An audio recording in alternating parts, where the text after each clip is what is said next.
Hello, mysterious person behind the screen, and welcome back to our ongoing series of Spider-Man commentaries. We've hit the MCU era of Spidey, and of course the first proper film in that selection is Spider-Man Homecoming.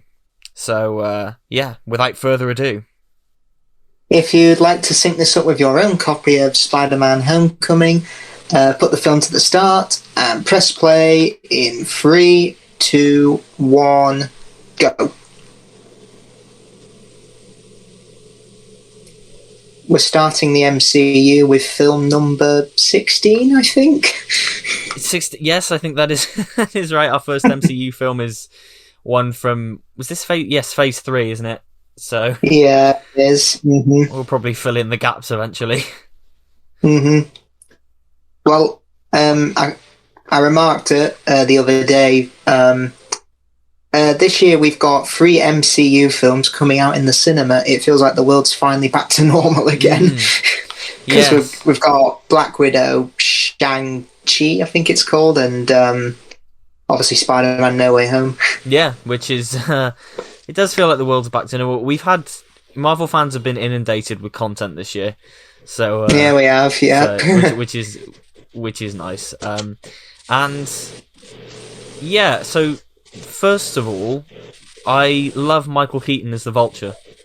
And yeah, he's I've seen 4 or 5 videos, video essay on the Vulture saying how he would fit perfectly, say, in the Raimi trilogy, and yeah, he would. And this opening, I think, is a perfect example of it because he's got a perfect business opportunity all lined up for him, but someone else comes in and takes it away, almost like with Norman Osborn and Oscorp. So he decides, all right, I'll take matters into my own hands, even if that means becoming a villain. yeah, exactly. I like that. He's a very Raimi-esque villain. I like this whole take on the Vulture. I think it's great. Although it does make me laugh, this opening little bit here with in the station, it feels exactly like an episode of Agents of S.H.I.E.L.D. It does a little bit, yeah. Early on, when Agents of S.H.I.E.L.D. was literally just the aftermath of the films. Early on in that first season. Mm-hmm. Yeah, it's amazing how Michael Keaton, he has the distinction of playing a superhero and a supervillain. Yes, and he has played 3 flying superheroes with Batman, the Vulture, and of course Birdman. Mm-hmm, yeah, and also with the No Way Home teaser trailer coming out recently, quite a few people have theorized, even myself, that he could be in that film, and with the other villains that are set to reappear, they could form the Sinister Six. I think he'll be in it. I hope he'll be in it. I know he's in Venom. Yeah. No, not Venom. Morbius. He's in... oh, is he? Yeah, he's in the trailer for that. He's right at the end. He appears, and it threw everyone into like, oh god, where is this? Is this going to just complicate the whole MCU now? But yeah. Yeah, because we could have, from that film, we could have obviously Green Goblin and Doc Ock from the Raimi trilogy. Electro, we definitely know is coming back. Some have theorised that the Lizard is coming back as well. Well, there's a shot in the trailer they released as of recording this yesterday, and I didn't see it at first, and it's like this creature like slashing at Peter, and I didn't see it at first at all. Like, everyone was like, oh, it's the Lizard. And I'm like, is it? Though it just looks like some I don't know, monster or whatever. But yeah, it could be. It could be the Lizard. Lizard and Electro from the Web duology, and you could get Vulture and maybe Mysterio back again. That'd be nice, actually. That'd be nice. So you'd have 2 from each. That should be really good, actually. Now here we go. In a minute. The one part of the MCU that pretty much everyone involved has just said ignore this, which is the 8 years later, which doesn't make any sense. Shouldn't it be 4 years or 5 years later? 4, 5, or 6. Yeah, one of those wouldn't really cause any issue. 8 years. That makes no sense. Yeah, that'd be 2020, because with the years they seem to each MCU film seems to reflect, for the most part, the year that they come out. So, for example, in Captain America: Civil War, Vision says in the 8 years since Tony Stark announced himself as Iron Man. So that would make Civil War 2016 and Iron Man 2008. So, which makes sense. And if this is 4 or 5 years later, this would bring it around to 2017 because it's what, 6 months after Civil War, I think. Yeah. So which is fine. But the only ones that break that are the Guardians films, because Guardians 2 takes place in the same year as the first one. So that's out of continuity. And I think Black Panther is 2016, 2017, around there. Yeah, it's straight after Civil War. Yeah. Oh, we don't have the traditional Marvel theme there. It's the Spider-Man theme. No, yeah. I remember they released a video of Michael Giacchino recording this track that we hear here, and it's a full orchestra and stuff, and it was just like, oh, that's cool. I like that. And it's the first time we've seen Happy Hogan in a MCU film since Iron Man 3. Yeah, this was a really nice surprise that he was in this. Same with Gwyneth Paltrow at the end, because I think at this point everyone had kind of assumed that she was done. So it was nice to see him back.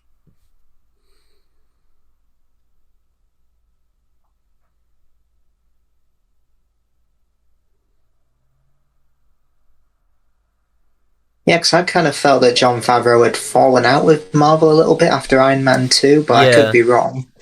I think they've patched things up now. It was one of those things where they were just interfering a little bit too much. It wasn't like this huge fallout or anything, but it was just And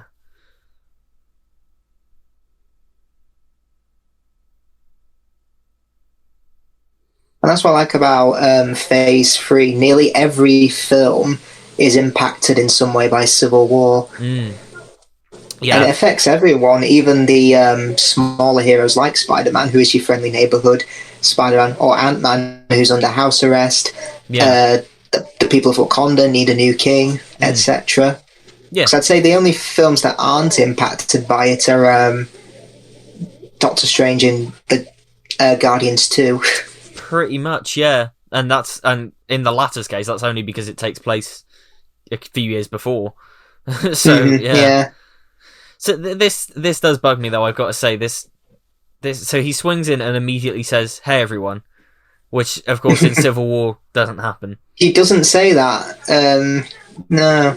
And I'll point that there are a few contradictions that there are a few things in this that contradict Civil War, to be honest. Which I'll speak about when we get to them. But yeah. This is Tom Holland actually doing this backflip, right? In a minute. That is, yeah. Yes, that's actually him, yeah. And that's what I do like about Tom Holland's Spider-Man, because unlike Tobey Maguire and Andrew Garfield, they felt like young men, whereas Tom Holland's Spidey is most definitely a kid. Yeah. Yeah, and he... I have many a problem with the writing of these films, but it's never Tom Holland's fault. He's always brilliant. He's probably... He's such a great casting choice for the character. No issues with him at all. I mean, one of my problems is the sexualization of Aunt May.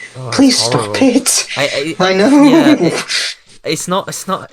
It's the start of these films, and I think Far From Home is more guilty of it than this is.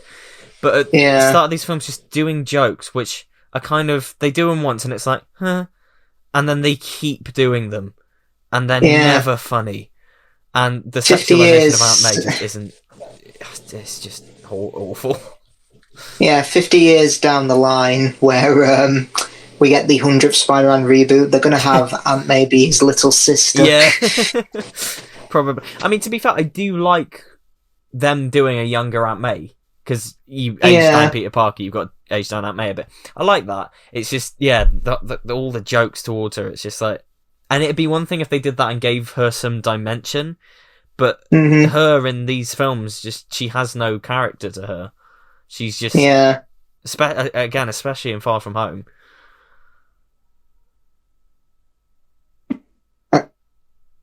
I do like this. The coming up. That's not a hug. I'm just grabbing the door for you. Yeah, that's fun. Yeah. And then again, it comes back in Endgame where Peter's doing all the talking, like, I passed out, you were gone, and then, oh, that's new. He just hugs him. So this, I like some of the subtlety there throughout this film. That's one of the things I do like, is there's some of the subtlety involved with Tony sort of secretly caring for Peter, but not wanting to say it. I like some of the subtlety involved with that. Yeah, because he doesn't know Peter that well, and he's trying to keep the image of the big, powerful businessman. Yeah. And honestly, I've said before, you could call this film your friendly neighborhood Spider-Man, and it would match perfectly, because I think for a small-scale Spider-Man, it's terrific, because if you look at the hero-villain dynamic, it's very small-scale. It's not like shoot a portal in the sky, an alien army's going to come out and take over the world. Yeah. It's pretty much a film that's kind of working class in a lot of ways, because the Avengers, with a villain like the Vulture, they probably wouldn't have bothered with him. Because even so, I think Tony Stark says later in the film, who do you think called the FBI? So, yeah, it's just a great small-scale film, I think, in my opinion. I think that's why a lot of people do like it. I like the scale. I do like the scale of it, yeah. And I like that. My favourite sections of the film are this bit coming up where we have him just, helping out Queens and giving an old lady directions as well. Stuff like that. That's the kind of stuff I like. I'm less fond of the giving Peter Parker a big tech suit. Yeah. But to be honest, actually watching this now, I think more fondly on this film since Far From Home's come out than I used to. Because Far From Home kind of exacerbated a lot of my issues with this version of the character. And this kind of... Thinking back, this is a lot more... the issues in this are smaller compared to the issues in Far From Home for me. So this isn't too bad. I do like a lot. There's a lot of good in this. Yeah, and I think after, again, kind of like The Amazing Spider-Man, after the previous film was so overstuffed and didn't connect much with audience, here we've got a much safer, much smaller film. There's only one villain, and that's it, yeah.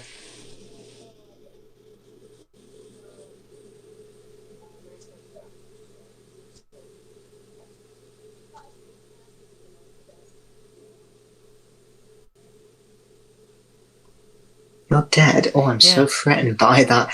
Why is he dead? Because he answered a question right. Why is he dead? I don't get this version of Flash at all. I like him making web fluid in class. That's cool. Yeah, that's cool. Yeah, it's something Peter Parker would do. And it makes sense that he'd try and use the resources that are at his school to do that. Oh God, a meme went around because of the new No Way Home trailer. It's Garfield's Spider-Man and Holland's Spider-Man saying, okay, we better make sure our web shooters are cool. And Maguire's Spider-Man is going, you're what? No, I saw that, yeah.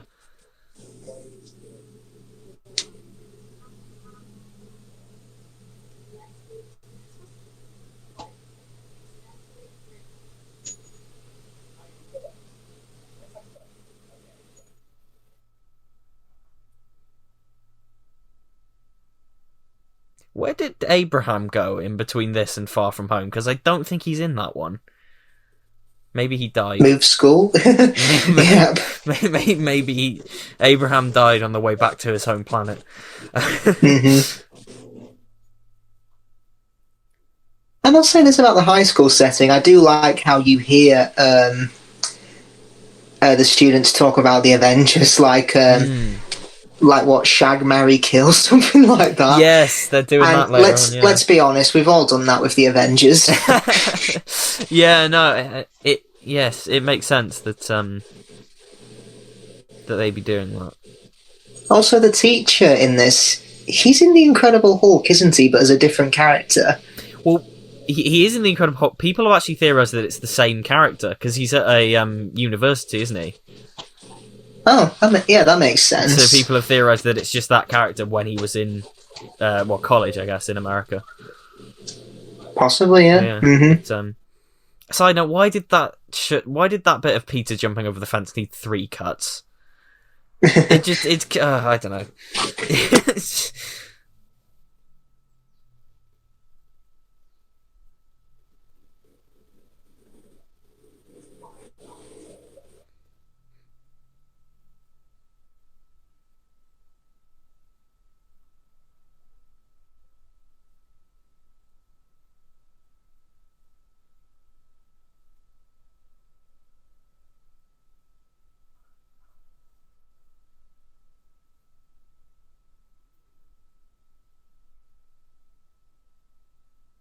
I like this. I like the shop and everything. The Almars. It's I wish we spent more time there because it's they set up a nice natural chemistry between him and Peter. Plus, isn't Stanley Tucci's character from First Avenger from Queens? I think so. Yeah. Yeah, because in Civil War, when Cap says to him, "You got a heart, kid. Where you from?" He goes, "Queens." I think he smiles at that, thinking, That's I love that moment. That's one of my favourite moments of Spidey in the MCU. Mm-hmm.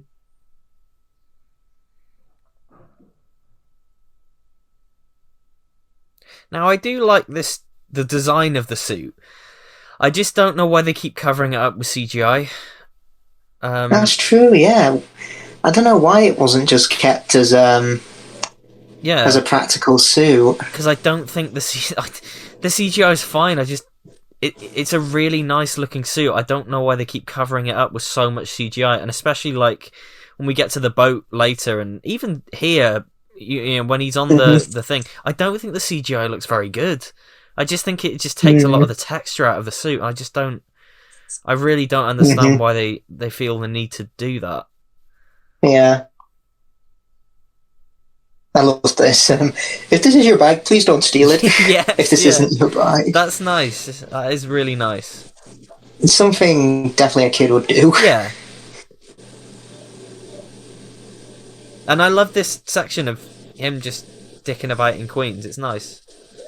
Exactly. It's the perfect small-scale superhero, which I'd say thanks to Far From Home and No Way Home, we're probably not going to have that with Spider-Man. I just wish they kept their... Because at the end of this, he's like, oh no, I got to look out for the little guy. I'm a friendly neighborhood Spider-Man. The next time we see this version of the character, he's being launched into space. Yeah, well, he says, you can't be a friendly neighborhood Spider-Man if there's no neighborhood. No, that's true.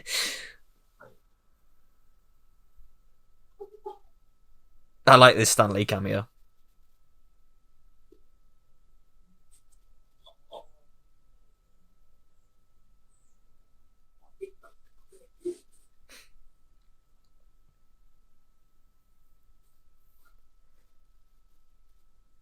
There's been that joke from SpongeBob. Mom!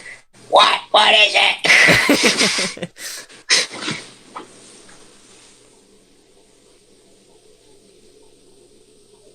That's a really nice... The golden hour look is really cool.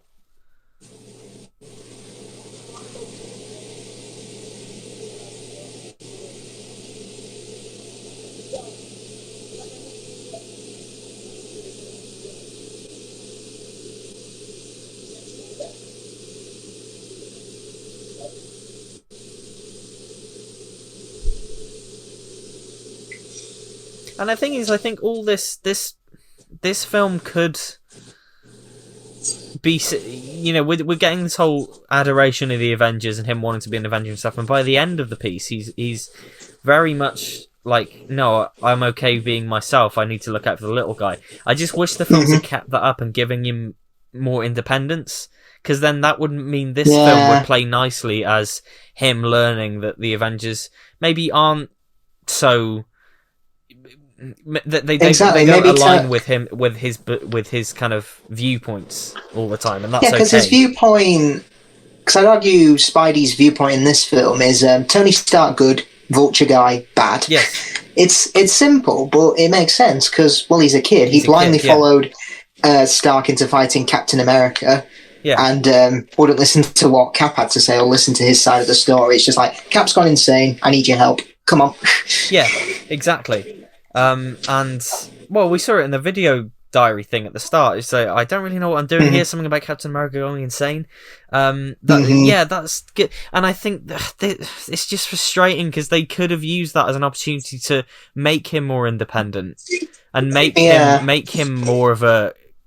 tell a story of a kid growing up and realizing that his idols aren't necessarily perfect. But instead the films just keep along this road of, I gotta be Iron Man. I don't know.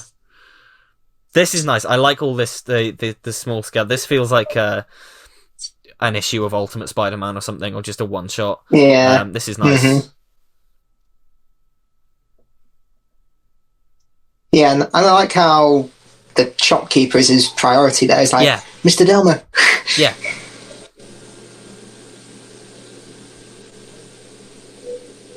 I mean, No Way Home's conflict seems to be, everyone knows I'm Spider-Man. He meets the Maguire Spider-Man. I missed the part where that's my problem. Yeah.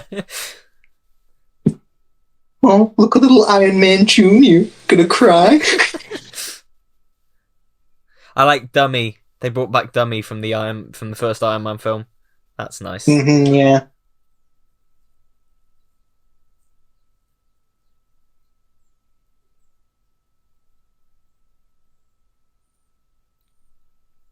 Of course, in the press junkets for this film, Kevin Feige was doing it with Amy Pascal, because of course this is the first MCU film where he's having to share that creative control with Sony. And there's that wonderful, hilarious interview where she says, well, you know, this film's great because it means that we can use Spider-Man in our Venom films. And you can look at Kevin Feige and he's just like, we didn't agree to this. But, his face is just a picture because it's clear that like she has not said anything about this to him. And he's just like, what the fuck are you on about? It's like, oh God, it's like that scene where Homer recruits the Who. So, New Springfield's looking pretty good now, isn't it? What with their daily Who concerts? Daily? We'll talk. Yeah, exactly.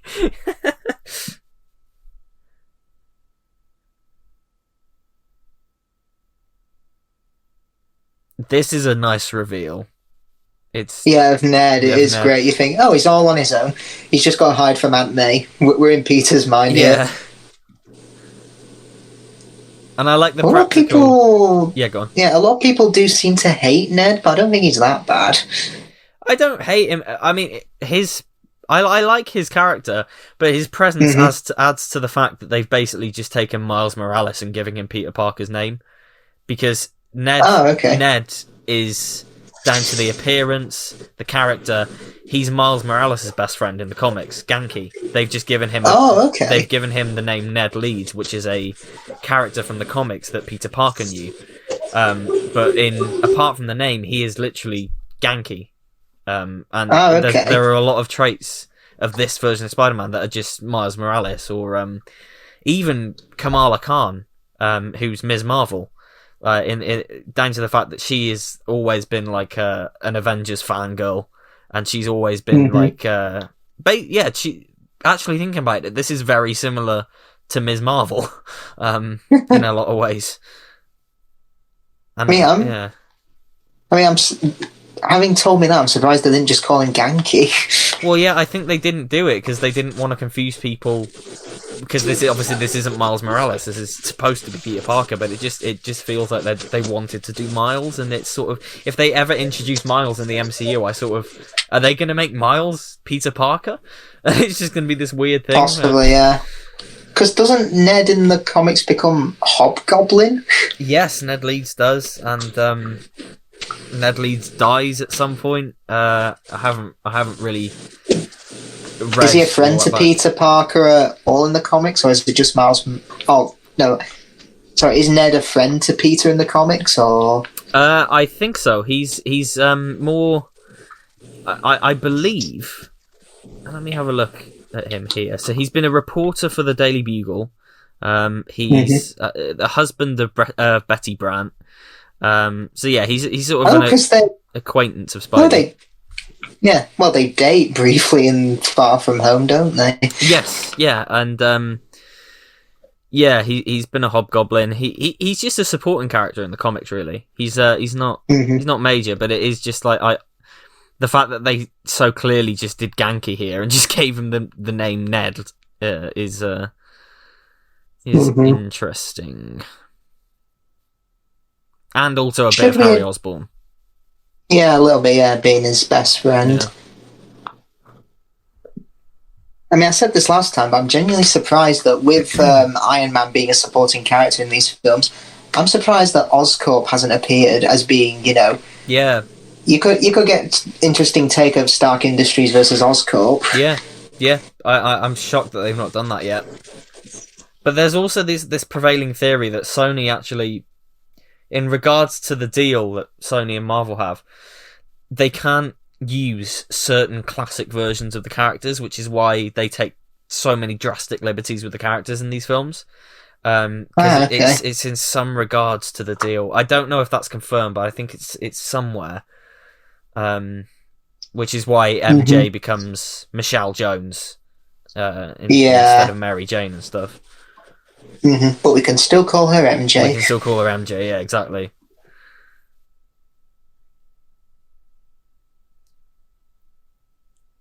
Plus, I think we should address the elephant in the room. Does Uncle Ben exist in this universe? Well, okay, so should we dive into the Uncle Ben rabbit hole? Yeah, let's do it. Let's do it. Okay, so Uncle Ben. Nobody needed to see him be shot for the third time. I think we're both in agreement there. Nobody needed to see that. It's fine. We didn't need to see it. They did it perfectly in Civil War by having that line where he's like, if you do the things that I can and you don't, and then the bad things happen because of you. Perfect line to just, to catch the viewer up. We know the story, we know the spider bite, it's great. It is unrealistic for me that he doesn't mention the man who raised him once throughout any of these films. Yeah, maybe if we just, like you said, I don't need to see him get shot again. Yeah. Maybe just a scene of him looking over his grave. Yeah, or later on, like MJ just, not MJ, Aunt May, just to say, look, Ben would be proud of you or something, or your uncle would be proud. Yeah. I just find it really unrealistic that not once does he mention the man who raised him, and he seems to be more broken up later on about the death of Tony Stark. Because it's just, for me, this whole thing, it's not necessarily by itself that he's so in love with Tony Stark. It's the implication that Tony Stark means more to him than Uncle Ben ever did. And that's my issue. Yeah.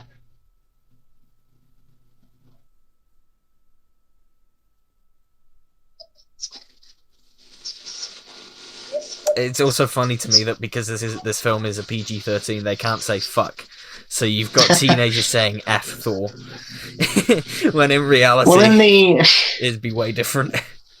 Well, I know in the X-Men new trilogy, they get away with saying it like once.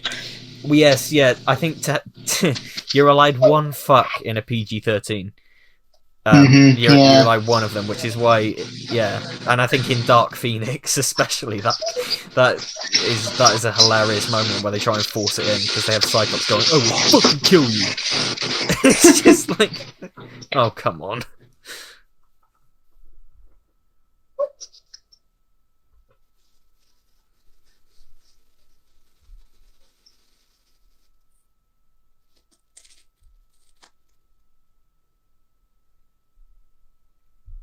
Yeah, Flash, he really doesn't come across as a bully, just comes across as a pain in the ass. Yeah.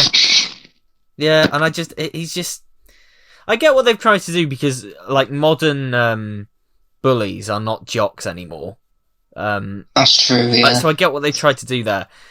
It isn't. It isn't really Flash.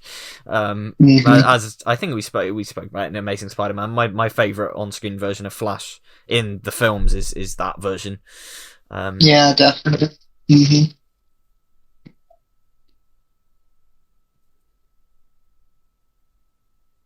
Oh, I've just noticed a little Easter egg there on her Aunt May's number plate. It says AMF. Oh. It says AMF 1562, as in Nice. Amazing Fantasy number 15, 1962. Ah, okay. Which is, of course, Spider-Man's first appearance. I've never noticed that before. Ah, That's okay. nice.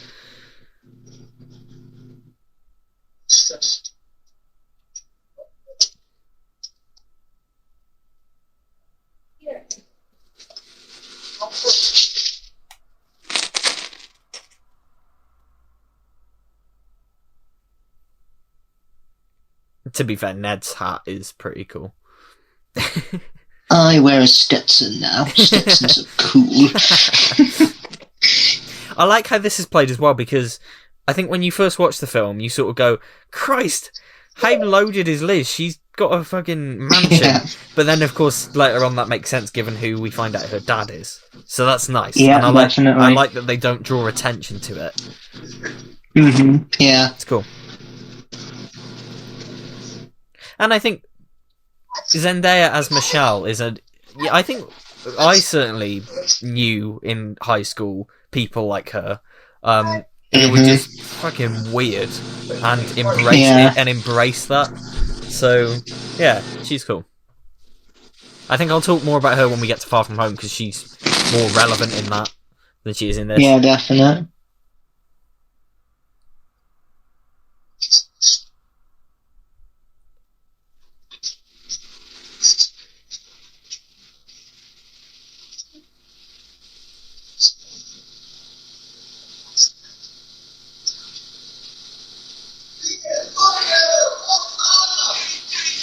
Yeah, I know this is a 12, but what 15-year-old would call someone penis? I know, yeah. Trust me, there's way worse names that you get called in high school than that. Yeah, no, it's very unreal. I mean, I know somebody said once that a real portrayal of a high school would have kids smoking weed in the toilets and trying to kill each other in the corridor, and obviously they can't do that in a Spider-Man film. But I sympathise with the sentiment. Like, high school should be grittier than this. Should be a bit more rough around the edges than what is shown here. I like this Peter on the outside looking in. That's a classic Spider-Man image, classic Peter Parker situation. I dig it. Mm-hmm. Yeah, and of course he chooses to do the responsible thing rather than go to the party, and I love that. Nothing to swing on. Yeah, that's cool. that's yeah, I like it. It's fun. See, there are a lot of jokes that I do think do land, and the jokes that land are the ones that aren't running gags. They're the jokes that are just little brief things like that. I mean, it's coming up in a bit. The one I don't like is the Ferris Bueller's Day Off. I mean, him running through the all the backyards I'd be fine with, but then they cut to it on the telly saying, you get it? Yeah, it's like insulting your intelligence. It's like, yeah, we get it, it's Ferris Bueller. Like...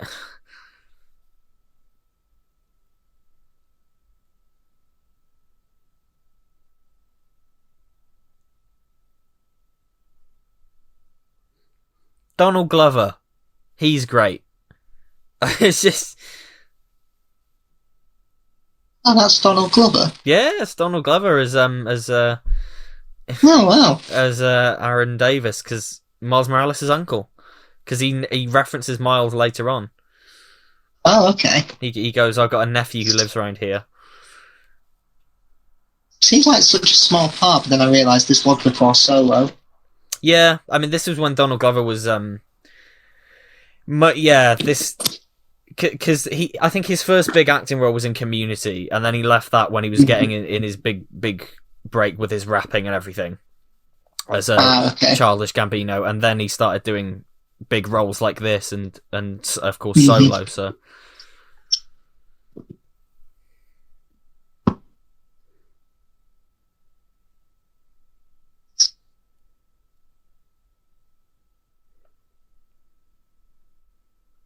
also, MCU Spider-Man is very inconsistent with whether his spider sense exists or not. That's true, because it only seems when the Russo brothers are directing. Yeah, right, exactly, because it's in Civil War, it's in Infinity War. I don't believe he ever has a spider sense moment in this. No, I don't think so. Does he have it in Far From Home? I'm not sure. Yeah, I don't know. Yeah, so this on its own, if they just did him running through the gardens and stuff, I think... Yeah, just being like, hey guys, good game, or good fetch play, or don't be scared, kids, something like that, that'd be fine. Yeah, if they had him running through the gardens, I think it'd be a moment for the audience to go, oh, that's a cool little homage to Ferris Bueller. But then they go the extra mile of showing it, and it's just... Shazam! Shazam did this way better. They did, yeah. When they referenced and they didn't Big. feel the need to reference it on the TV. Yeah. And and Peter even says, great movie, like, we get it. It's so annoying. And, it annoys me as well that that's not the soundtrack that's playing during Ferris Bueller. That's a nitpick. That's in that scene it's a different song, but that's fine. That's a nitpick. I don't care. But no, yes, Shazam. When they reference Big in that, it's literally just it's meant for you to go, oh, there we go, and they don't draw attention to it. It's a little moment in the fight. That's yeah. In general, I think Shazam is kind of.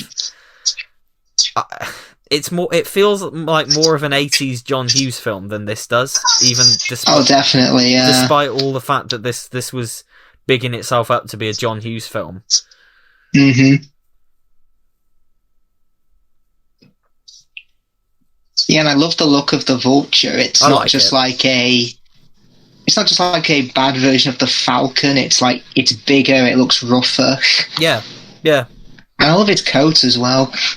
Yes, I like his... Yeah, it looks nice. I like that. I like it, yeah. I mean, I'd argue with the Vulture that it's when MCU villains started to be a bit more consistent, because... Yeah. I'd usually say that, for the most part, the MCU who's really struggled with villains, despite being great at introducing these heroes. But yeah, I'd say, starting from here, they started to get a lot better with... Hela in Thor Ragnarok, Killmonger in Black Panther, and of course Thanos in Infinity War. Yeah, I think I'd lump Ego in with that as well from Guardians 2. Yeah, Ego's good as well. I think I like Ego a lot. Yeah, this was when they really started to find out groove with the villains, because for ages people were always like, yeah, MCU's great, they have a villain problem. But yeah, I'd say two villains I liked before 2017 were probably Loki and Ultron. Yeah, I'd say so. With Zemo close to being in that group. Oh, Zemo's great. I love Zemo. I love what they do with Zemo in Civil War. Mm-hmm.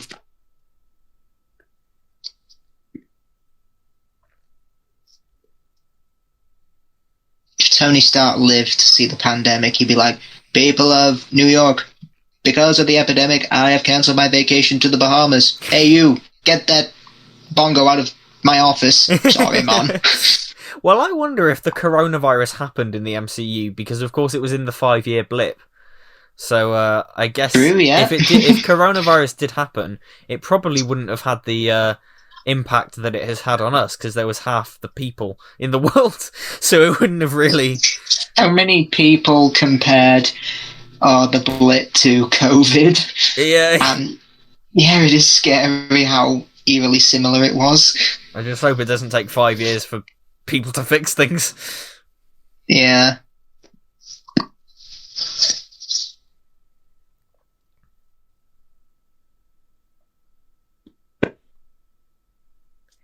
And like little things like that, and I know, because people are often like, well, yeah, he has a tech suit, but it doesn't really impact anything.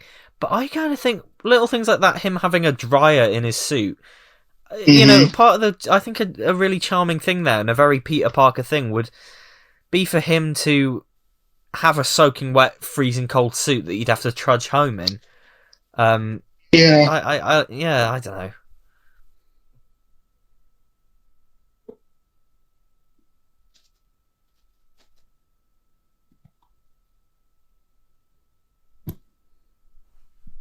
And again, I do like how so early in his run he is reckless, and it's in thanks to Civil War, because, as he said, you weren't saying that when I took on Captain America. So yeah, Yeah, Peter took on Captain America and stole his shield, so as a kid he'd probably feel invincible. Yeah, yeah, exactly.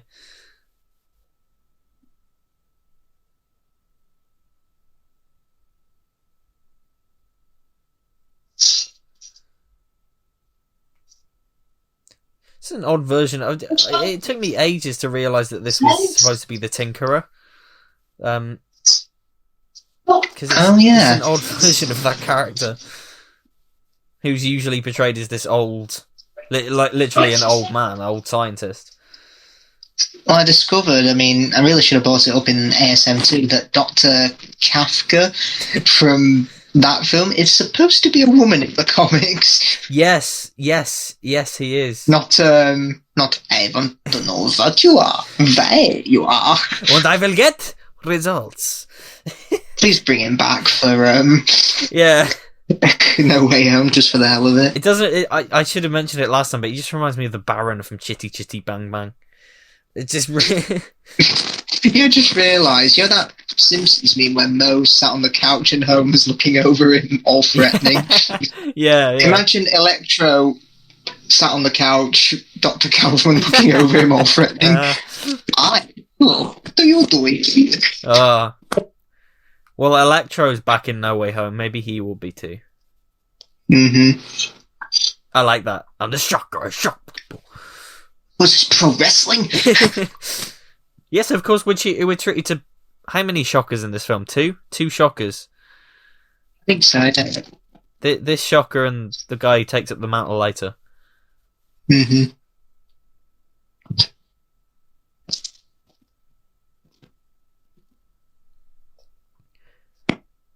God, I love Michael Keaton. He's so good. Yeah, I love that. He's so good. Oh, that's good, John. You're complete with that. He doesn't ever good, but then doesn't he kill him here? Yes, he does. Yeah. Doesn't he think it's like an anti-gravity gun or something? True. That's the great thing. It takes no shit from anyone. Yeah. It's like every villain that is in the right. Yeah.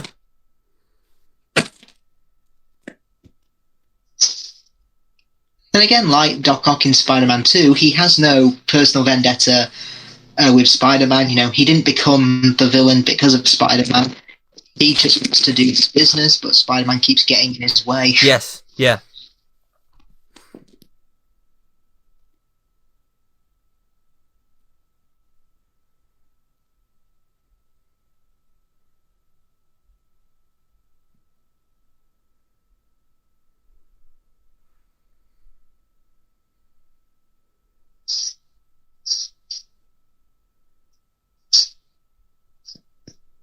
Didn't this film have like 5 writers? Or is that Far From Home? Something like that. It might be this. I think it's this.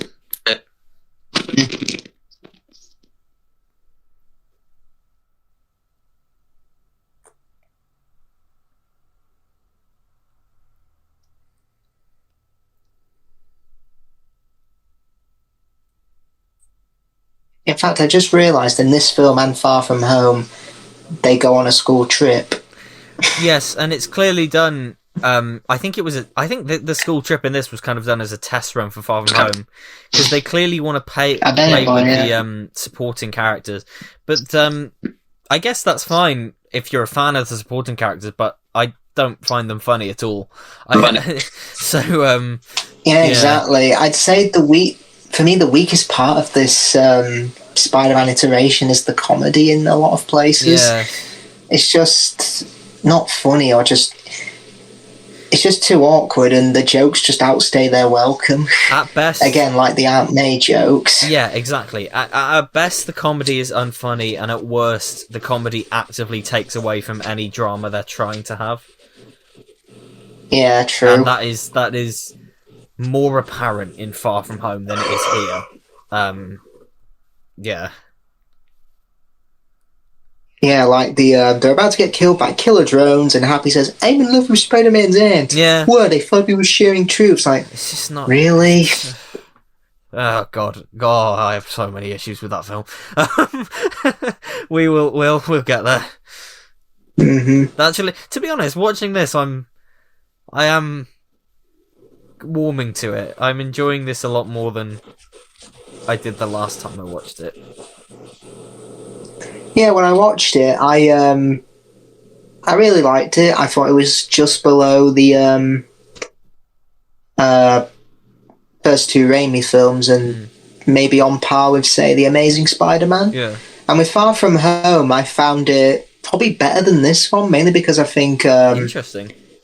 Yeah, the action scenes and the visual style just looked a lot more comic booky and appealing to me, particularly with the Mysterio nightmare. That is true. This film is... It's very clear that John Watts hadn't really directed action before, because it's... Yeah, he'd done music videos, hadn't he? Yes, and I believe he did a film called Cop Car and a film called Clown, I think, which were very different to this, and this isn't... It's very, like I said, it's very clear that he'd never really done anything on this scale before. Yeah, so... But that is one thing I think that Far From Home does do a lot better than this, is the action. It actually feels more choreographed than comic booky, like you said. Mm-hmm. But like, so this bedroom set here is suddenly completely different to Civil War. It is, and then it's again completely different in Far From Home. So I don't. I mean, I guess you could say they may have moved, but I just don't. I don't know. In Civil War, the set was pretty perfect for me because it was just this poor kid having to scrounge for stuff, and it looked great. But here, I don't know. And suddenly, again, like another inconsistency I have in Civil War, he's very clearly unfamiliar with Star Wars, right? Because he's like, "Hey, remember that really old movie with the walking thingies on the snow planet?" But now in this one, he's like got Star Wars toys in his room, and he's a Star Wars enthusiast and stuff. And it's just like, I don't know. Well, 2 months have passed. 2 months have passed. I hope he didn't. I hope he didn't watch the prequels, because he would have been like, "Why does Nick Fury look like Mace Windu?" yeah.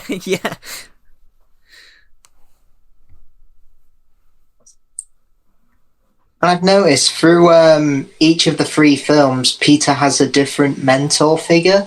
In this, it's Iron Man. In Far From Home, it's Nick Fury. And in No Way Home, it's probably going to be Doctor Strange. Yeah.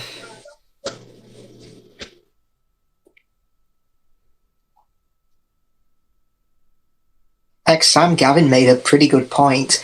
With Spider-Man No Way Home and Doctor Strange Into the Multiverse coming out, I genuinely thought they were going to be the same film. I genuinely thought it was going to be the same film. Yeah.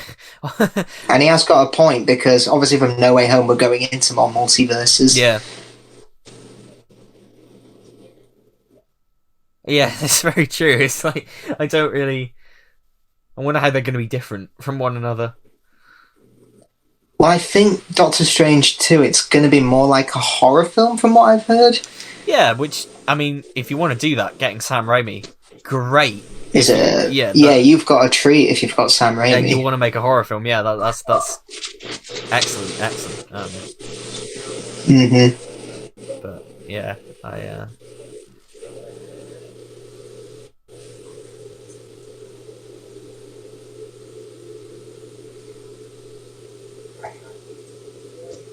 And I kind of like him tinkering with the suit as well. That's nice. Yeah.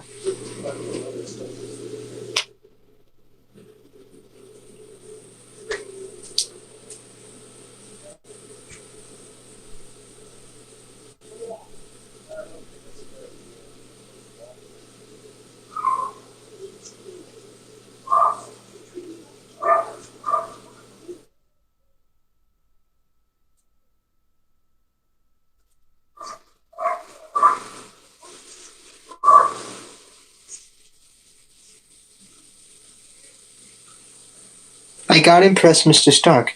Maguire, Spider-Man. I missed the part where that's my problem. yeah. I mean, this is the whole thing, right?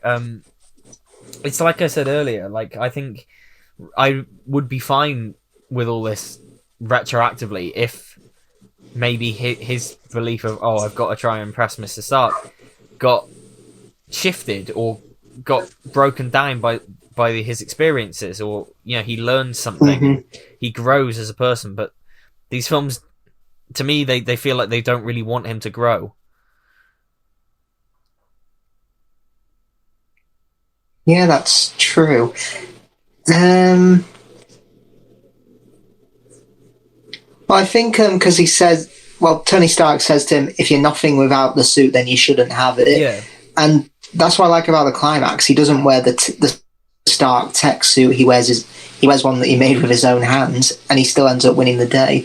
Not because he was Iron Man Jr., but because he was Peter Parker and Spider-Man. Yeah, and that I really like the third act of this film, and I always have, really. I think the third act of this film is where it's at its best. But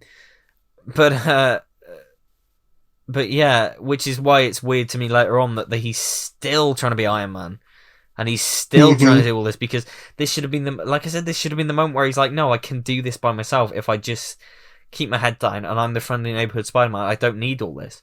Like, wouldn't it have been great if he had the tech suit in this, and then maybe he made his own one after giving the suit up? Possibly, yeah. That would have been great, and that would have been, the story of Spider-Man's a boy becoming a man, and that would have been his first step of independence. But they didn't go that right. Yeah.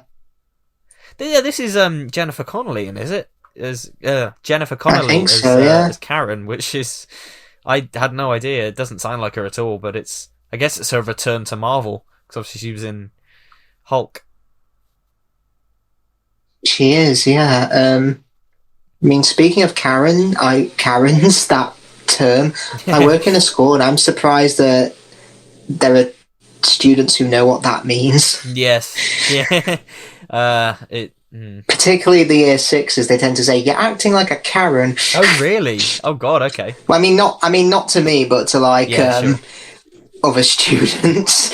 Yeah. Well, kids have access to the internet these days. They know all sorts. Yeah, true.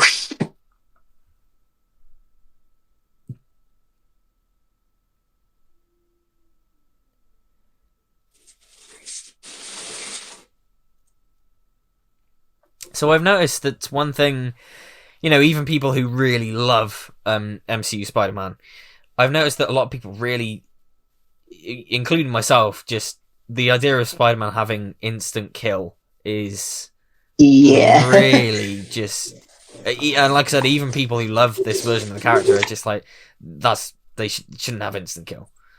And I agree. It's such a weird thing to give Spider-Man of all superheroes instant kill.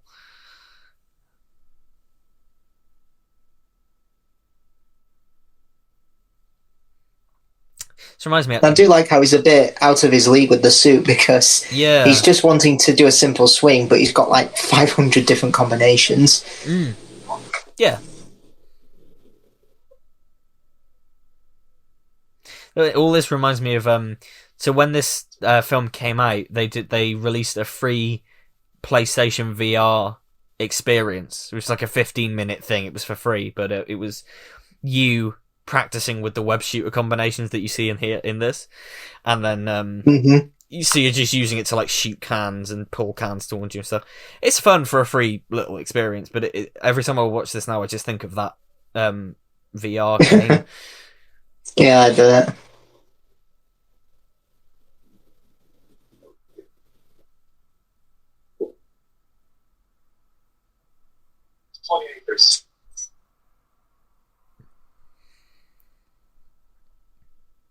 Oh, I like in this track actually. Don't they have an Ultron head? They might do, yeah, I think so. They have like artifacts from the MCU.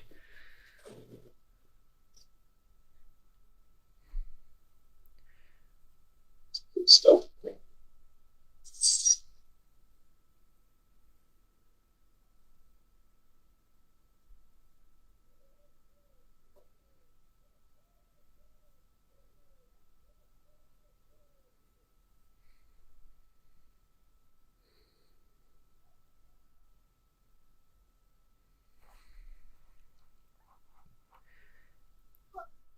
I like a Big Bird.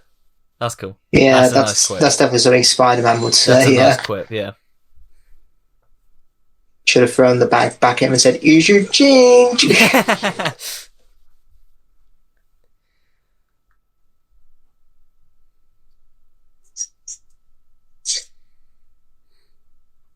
I like this shot as well, when the camera goes down and then up and then it cuts when he knocks himself out. Mm-hmm. That's a really nice dynamic shot. Yeah, double painful, almost like his skull got crushed.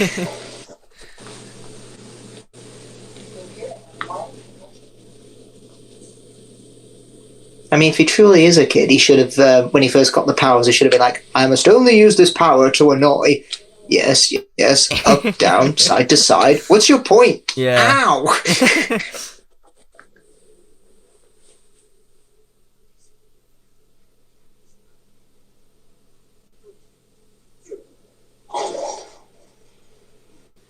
I mean, this joke I think is funny. The montage of him playing around with his web shooters, opening up to Karen and being like, "How long have I been here? 37 minutes. What?" Yeah, and it's a very Spider-Man thing of him to be stuck in that vault. He's just like, "Oh shit, what do I do now for God knows how long?" Mm-hmm.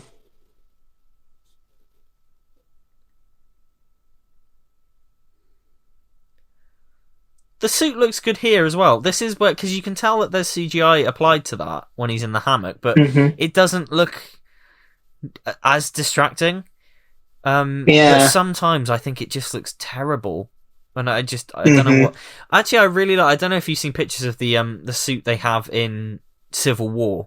The on-set suit they used. It was like before they covered it up with CGI.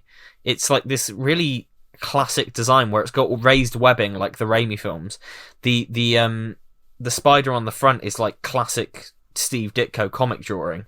It's a completely different design, and it's a really nice looking suit.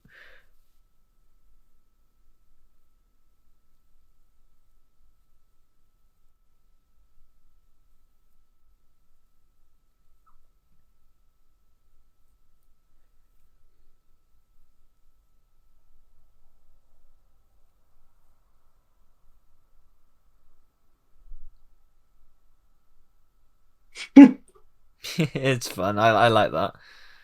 Mm-hmm.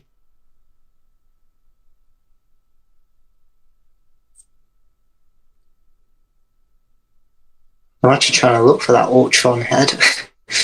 Doesn't he take it out? Oh yeah, there it is. Yeah, I'm sure it was in here. Yeah, I'm sure he took it out of the bag. Yeah. Mm-hmm.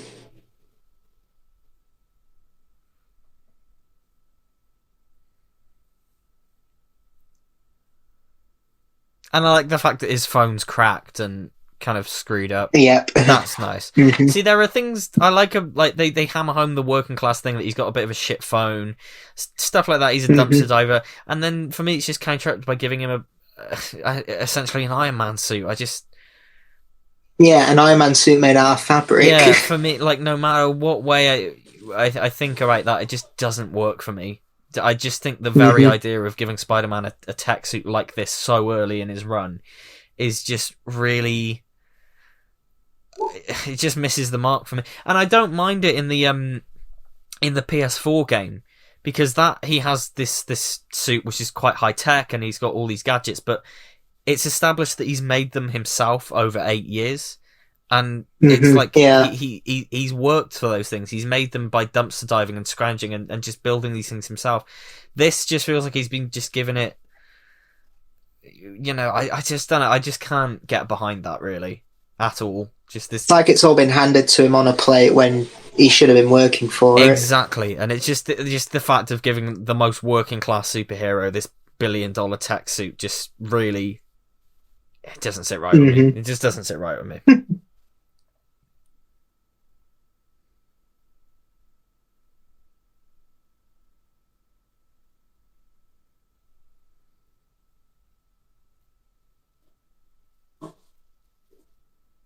When Peter starts running down, he should say to people, "On your left."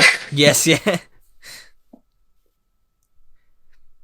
I like that joke. That is a funny joke there, where he's like, "Oh, I'm sure the Washington Monument wasn't built by..." And then the security guy's just like... I like that. That's funny. And again, it's a joke that is just a brief little moment, and then we move on.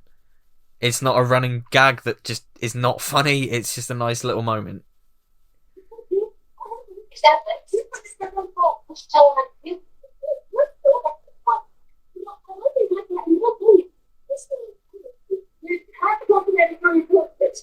I don't know one's panicking because obviously at this point they've seen all the Avengers. They're just like, yeah, must be a new guy. Yeah, exactly. Why didn't she hang up the phone when she put it through the X-ray? That's true. That's a good point. Yeah.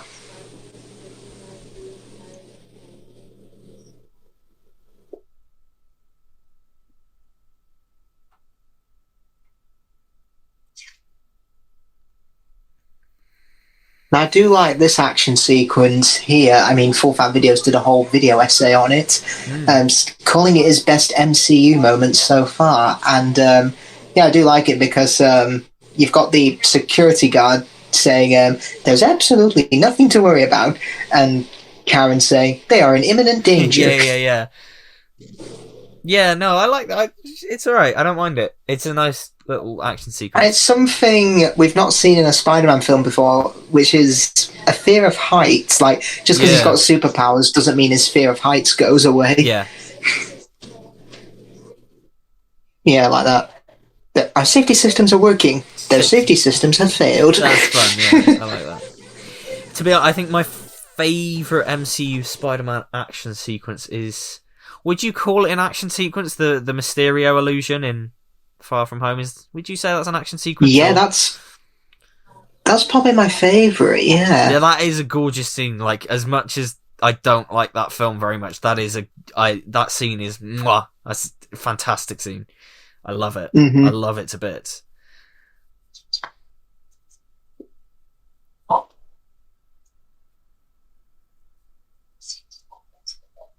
It's like a video game, that is. When it shows you the bit of the thing you've got to get to.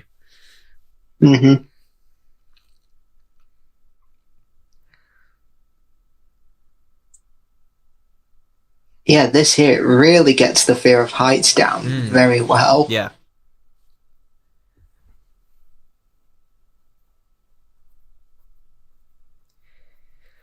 Yeah, I've got to say, this is very clear that the visual style of this thing is probably one of the blandest, I think, in the MCU.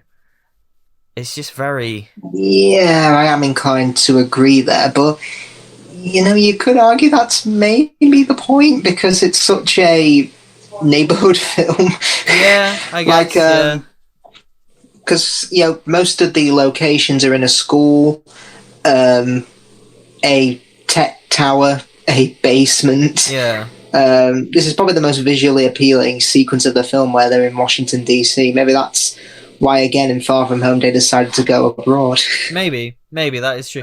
I mean, I just think, for me, it's like all the previous Spider-Man films before this, like, as bad as Amazing Spider-Man 2 is, for me, it still felt like a film.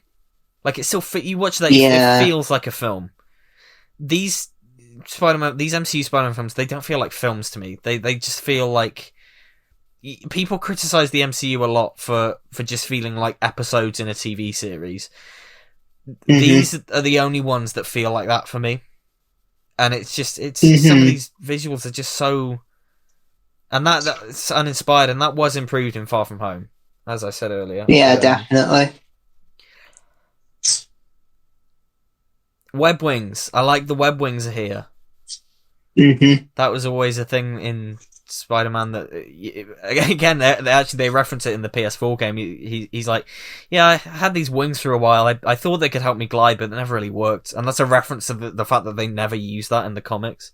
That was the whole purpose of them, was kind of make him glide. And in the comics, they just never used it. But here, they're using that. I like that. It's nice. Him holding a lift feels very reminiscent of the first Raimi film. Yes, it does, yeah. Just have Vulture come along saying, it's time to die. And I like this as well. This is a flawed Spider-Man. He's still getting to grips with this suit and everything. He's kind of working with what he's got, you know. I like it.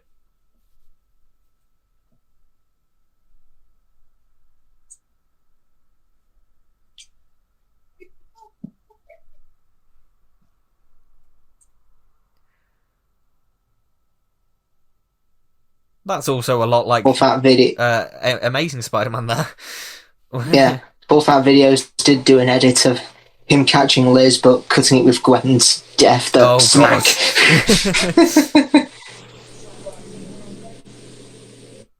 I love how he deepens his voice.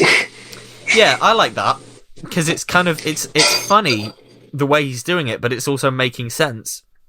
Because these people are known to him. These people are known to you, I believe. But why is the artificial intelligence telling him to kiss a girl? Yes, yeah. I just don't. That's a load of bollocks, really. Well, I mean, if you can get away with a crab doing it in The Little Mermaid, I'm sure you can get away with an artificial intelligence. That's true. But the moment Siri tells me to start doing that, I'm chucking my iPad out the window.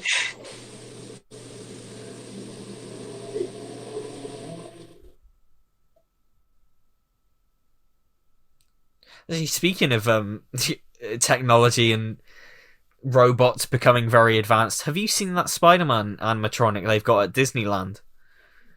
No, I haven't. No. It is a life-size thing that swings in the air and does backflips independently on itself, and swings high in the air and does all these stunts, and it's entirely an animatronic. And when I first saw the video, I thought it was a stuntman, but it's like, oh my god, technology is getting scary, because of how lifelike and human-like it is, the way it moves. So probably says, I need tungsten to live. Tungsten. I was gonna say, yeah, it's just gonna become. They found me in a meteor.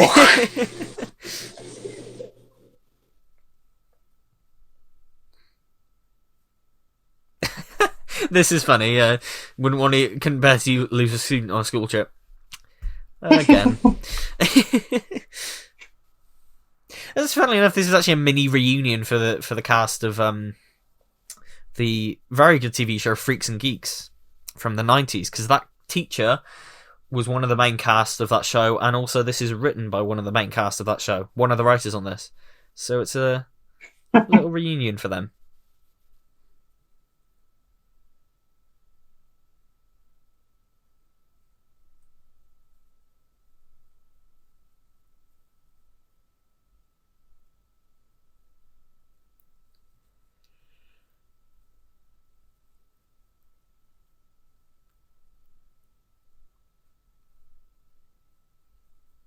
And I like that his cockiness gets the better of him here. When he's like, "Look, I'm not going to come back here. I'm done." Yeah, because he thinks if he brings the Vulture in, he's officially going to be an Avenger, and he'll have to leave this life behind. Yeah. And this is great that Captain America is doing the PSAs. Yeah, but I don't like how earlier they said, yeah, this guy's a war criminal now, but whatever. Oh, yeah, no. It'd be like showing videos of Hitler after World War II and him telling you off. Yeah, exactly. Yeah, he's a war criminal, but we don't care. I'm just imagining Taika Waititi dressed up as Hitler from Jojo Rabbit, just like, so kids, you have done bad. You have done bad. Yeah, no, well, I mean, that's just another thing that these films do, where they just take elements of the MCU and just turn them into a complete joke, but whatever.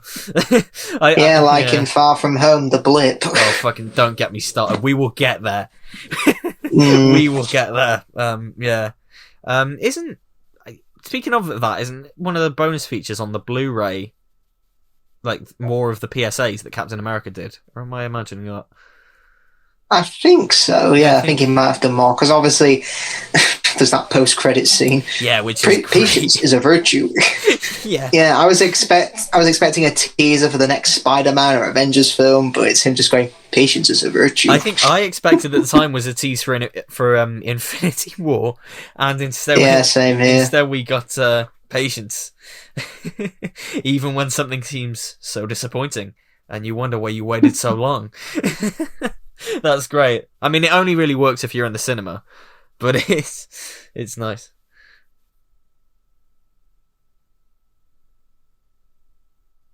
I mean, whenever I see an MCU film, I tend to try and look up, is there a mid and post credit scene? Because if I know there's a mid one, that means I can leave. But if there's both, then I know I have to wait. Well, I saw there was an independent cinema recently had a chalkboard of all the films that they were showing, and they wrote on there whether or not there was a credit scene. And more cinemas should start doing that. Yeah, they should, yeah. So, yeah, this joke is kind of funny, but I was saying earlier that it's great that Peter deepens his voice naturally, because it's a nice little quirky character moment. Yeah. This robotic deepening of his voice, just like, I'm not a girl, I'm a boy. Like, it's kind of funny, but I prefer the more natural way of doing it. Like, this would be, I tell you what would be funnier here, is if he came in going, where are the weapons going? Like, in naturally trying to do like a Christian Bale Batman thing. That'd be funny. Imagine if he did that and said, oh, no wonder this doesn't work for Batman. Now I'd open a whole Pandora's box. Wait, Batman exists in the MCU?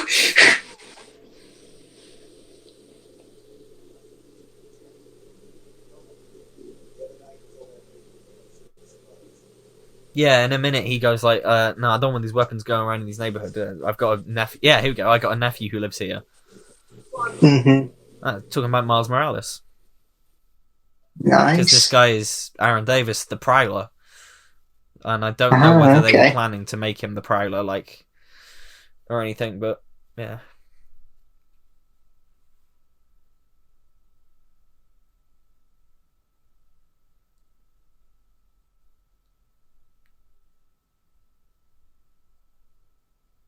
I love how he's trying to give him... Yeah. Spidey's supposed to be interrogating him, but he's actually giving tips on how to do it. Yeah.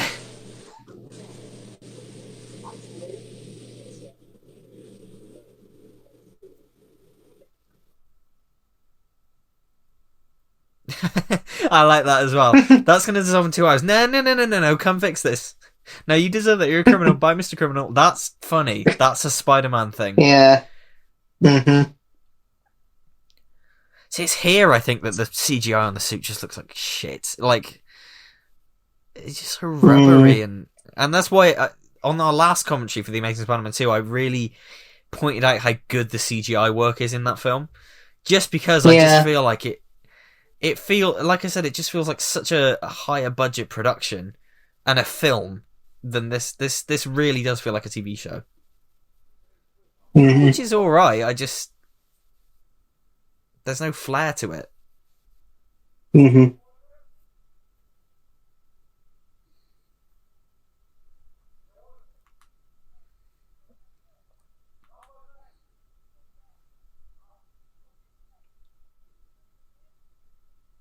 Oh Christ, I forgot that the Scorpion was in this. Matt Gargan. Oh yeah, he is. Yeah. Matt Gargan, and it's a very early 2000s comic book movie thing to do. They have a scorpion tattooed on his neck. It reminds me of like when comic book movies were a bit too afraid to do anything out there. So. Mm-hmm. Well, ASM2, Alexei Sitsevich has rhino underpants. Yeah, there you go. Was that a Pixar Easter egg? The A113 on the... yeah, it must be. Yeah, A113, it's in every Pixar film, because I think it's a reference to their office, classroom at CalArts, I can't remember. Yeah, you're right, it's some room somewhere, yeah.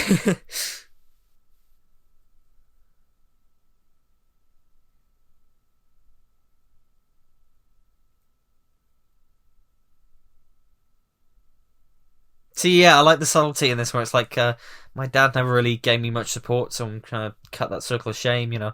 It's subtlety. Mm-hmm.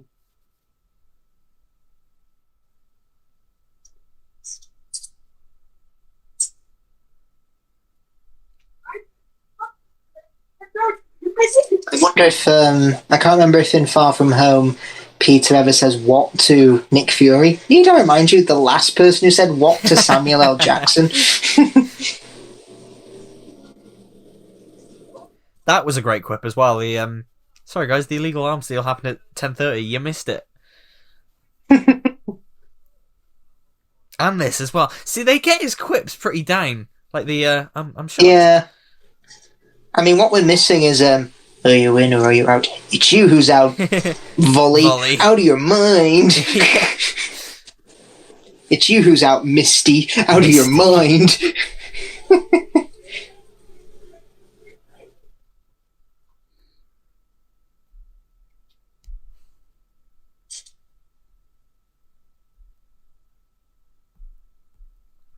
Yeah, that's what I like about this scene. Peter getting involved screws up everything because this is such a small scale threat compared to what Tony Stark faces he's not going to deal with it. He's just going to call in the FBI.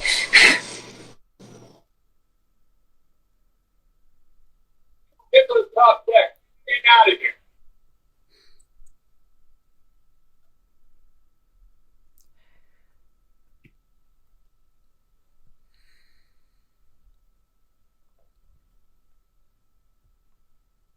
We should get a Falcon versus Vulture film sometime.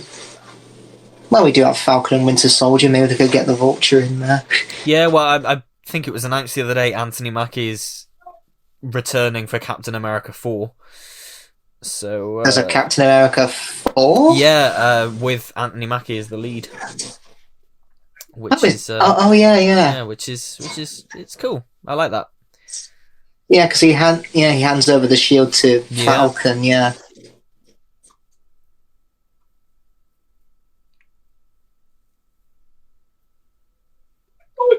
Don't understand. I like that. It's a nice callback to what Captain America said. Yeah. A lot going on here you don't understand. Yeah. And genuinely, he doesn't understand it. And I just wish the film would follow. Well, I guess it's not really this film's fault, but it's the subsequent ones. I wish they'd follow through on that and actually, like I said earlier, just give him a moment where he's like, no, I'm going to do my own thing. Because actually, there's an interview with Andrew Garfield during the press tour for The Amazing Spider-Man 2, and somebody asked him, "Oh, wouldn't it be cool if your Spider-Man joined the Avengers?" And Andrew's like, "Well, yeah, it would be, but I don't think Spider-Man and Iron Man would get along because they're both very different characters. He's not really on." Oh, interesting. Yeah, and Andrew just goes into this perfect little summation of why they're so different, and it's just funny what we got 3 years later when he idolizes him in this film, but it's just like Andrew's just like, well, Tony's arrogant and he doesn't really care about the little guy, and Peter does, and that's where they conflict, and it's why I don't think they'd get along very well. And then cut to 3 years later, we got this. It amazes me that Andrew got it. It amazes me. Amazing Spider-Man comes out 5 years after Spider-Man 3. You can't reboot a film that soon. Yeah. He's rebooted 2 years after The Amazing Spider-Man 2. This is fine. Yeah. Yeah, it's a weird, isn't it? Somewhere out there in the multiverse, there's an alternate universe where we got that Sinister Six and Amazing Spider-Man 3. Yeah, I'm not sure I'd like to live in that universe, but I'd certainly like to take a day trip to that universe just to definitely. Just to see what happened there. Well, here's the perfect what if episode. What if Andrew Garfield got a third Spider-Man film? I remember someone said, because we've got what if for Marvels, someone said, why do we have a what if for Doctor Who? Then I think someone replied, we do, it's called Big Finish. Oh yeah, I would definitely watch that though. A what if animated Doctor Who series where it's like different Doctor. John Gransden has pitched of Five Who fans fame has pitched a wonderful idea for a Doctor Who animated series, and he's done nice. He's done little designs and animated brief sections just to kind of get his points across. Please don't. Yeah, great. An animated series I would like. Just please don't do it in the Web of Fear animation. Oh God, no! I've seen the clips and I decided I'm not going to buy it yet because I I just hope for stories like Underwater Menace and Crusades that have 2 episodes missing, they don't go the CGI route. Yeah. Just please keep it to hand drawn. And hey, I know everyone was saying, be grateful for what we're getting, but I don't really want to praise something when I don't think it looks very good. I mean, personally, I think like the sets and objects, they're pretty well animated, but the humans are just all off. Like, it surprises me that it's motion capture, because who moves the way those characters move? Did you see Josh Mears' video? Oh god, yeah, I did. So funny. Yeah, well, the making of it reveals that they used the technicians who did the animation. They didn't use actors, and that really shows, to be honest. Right. Yeah, who the hell moves like with their arms flapping like C-3PO?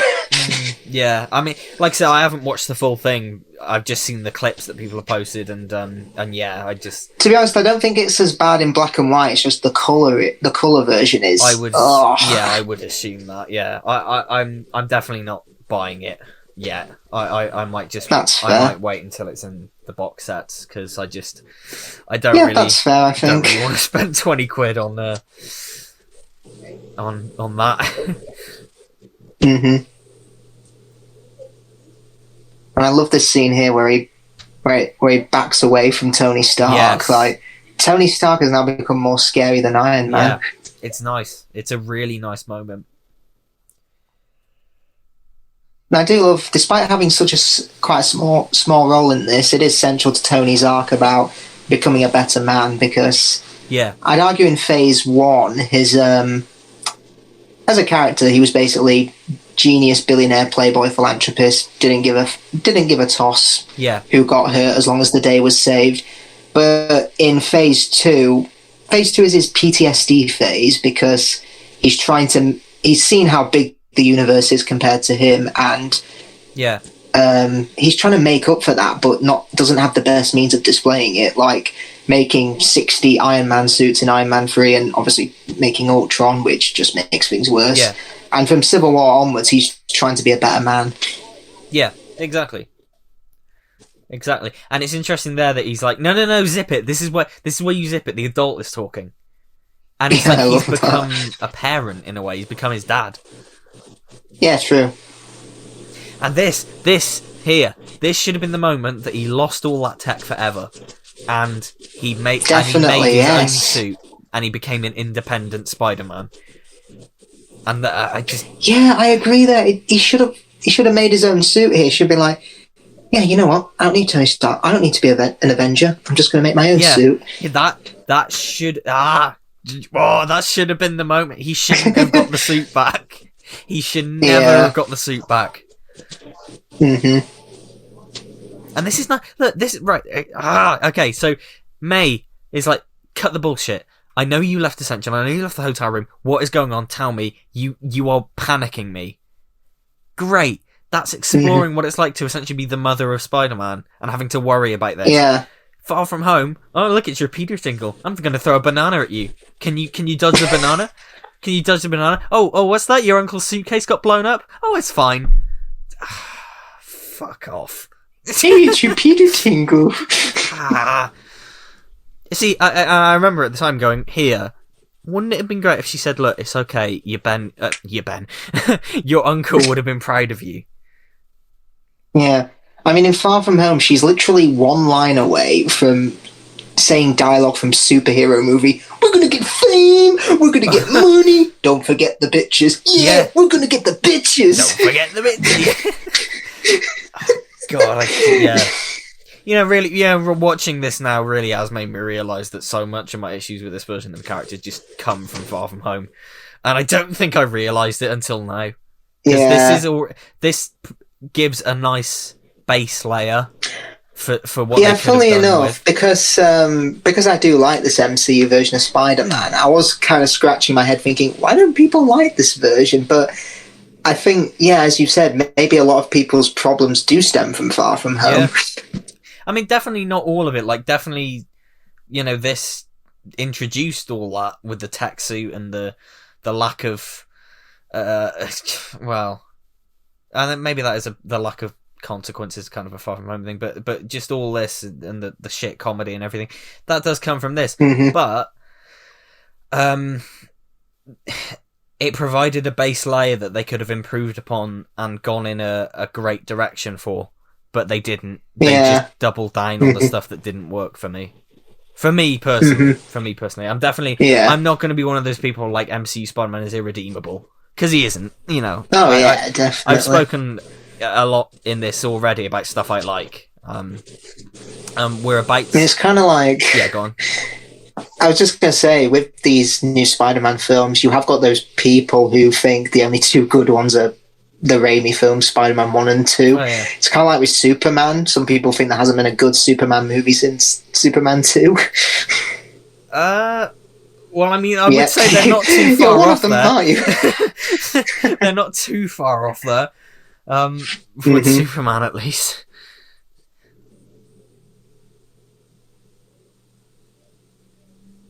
And I actually remember that, you know, this gets a lot right. I remember my friend turning to me in the cinema when we watched this, at this whole teenage angst. Oh, I like you thing. And my friend just turned to me and went, "This is so fucking relatable." And I was just like, "Yeah, it's true. It's very true. This gets the high school stuff right. Well, the high school drama right. I don't think it gets the setting right, but I like the all this." Yeah, the high school drama is pretty well done in these two films, but is this a John Hughes movie? No, and that's the thing. Just because you set it in a high school and have teenagers as the main characters, that doesn't automatically make it a John Hughes film. I could make a fantasy film, and that doesn't automatically mean, oh, it's Lord of the Rings. Exactly. And, we're getting into my favourite section of the film now, and this is probably one of, if not my favourite MCU Spider-Man scene.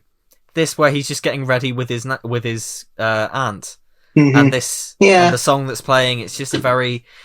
It feels like. And I love how it comes.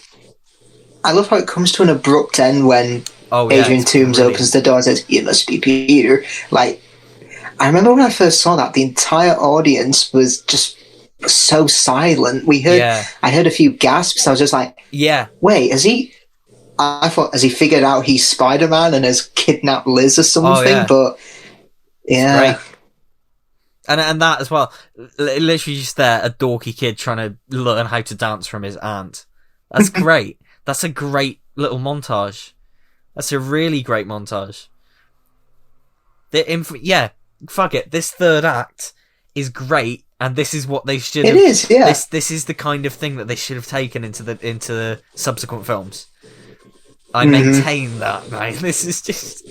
And this reveal is like, oh shit. It's so good. Mm-hmm.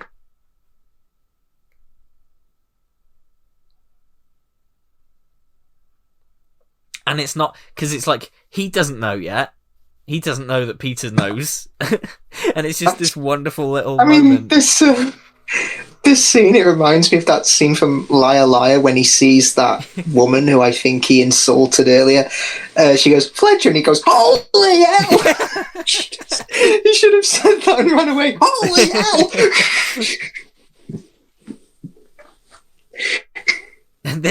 And it's like, it's so tense as well, because you're waiting for something to happen, and she comes around the corner. It's like, "Hi, Peter," and it's like, "Oh shit!" You're kind of on. You're expecting her to be tied up or captured or hostage, but everything's actually going well here.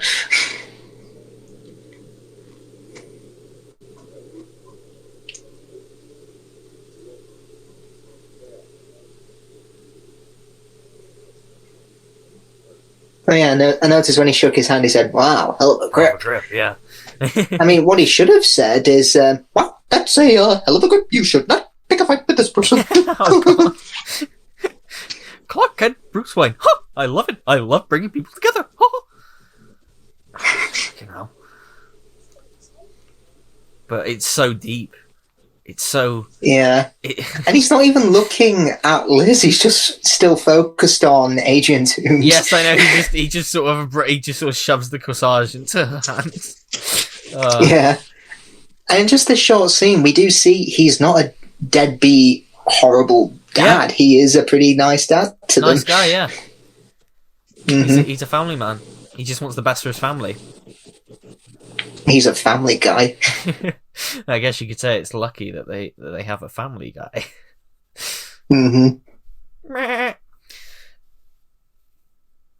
Yeah, no, give me more of this, please. This is... Yeah, definitely. I can totally... Yeah.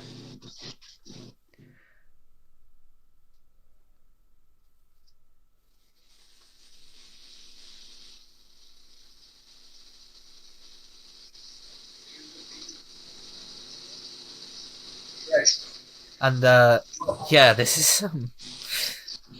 We've got the traffic light bit coming up here. When he doesn't know he's Spider-Man, it's red, but when he puts the pieces together... That's cool. It's a brilliant moment, and it's one of the only bits in this film that I think is genuinely intelligent and smart filmmaking. There, they've used the visual medium to create a really nice sense of depth to what's going on.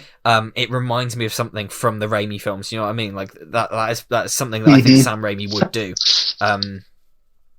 Yeah, I can't say enough. This, God, fucking hell, this film just shoots up in quality in the third act, doesn't it? Christ. It does, yeah. It shoots up when they take all the tech bollocks out of it.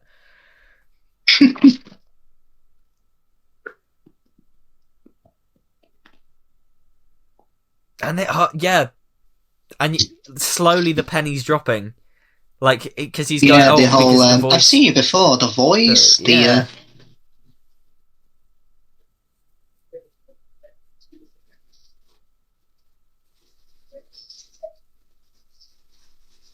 Michael Keaton's so good. Always brilliant. Yeah, just from his facial expressions alone, and just listening to him say, "You disappeared," and he disappeared in DC as well. And then we get the red light, and then it's slowly dropping, and it turns to yellow. And it puts him in a kind of a difficult position as well, because, yeah, Spider-Man did save his daughter's life, but he's still interfering with his business, and he can't have that. Yeah. And he's being so sinister as well when he's looking at Peter. He's going, "Good old Spider-Man." Like, oh. Sinister. It's genuinely sinister. Yeah, there it is. The panic that he's figured it out. Great. Absolutely great. And that, like I said, it's one of the only bits of genuinely fantastic use of the visual medium there. In a film that I think is bereft of kind of visual quirks like that.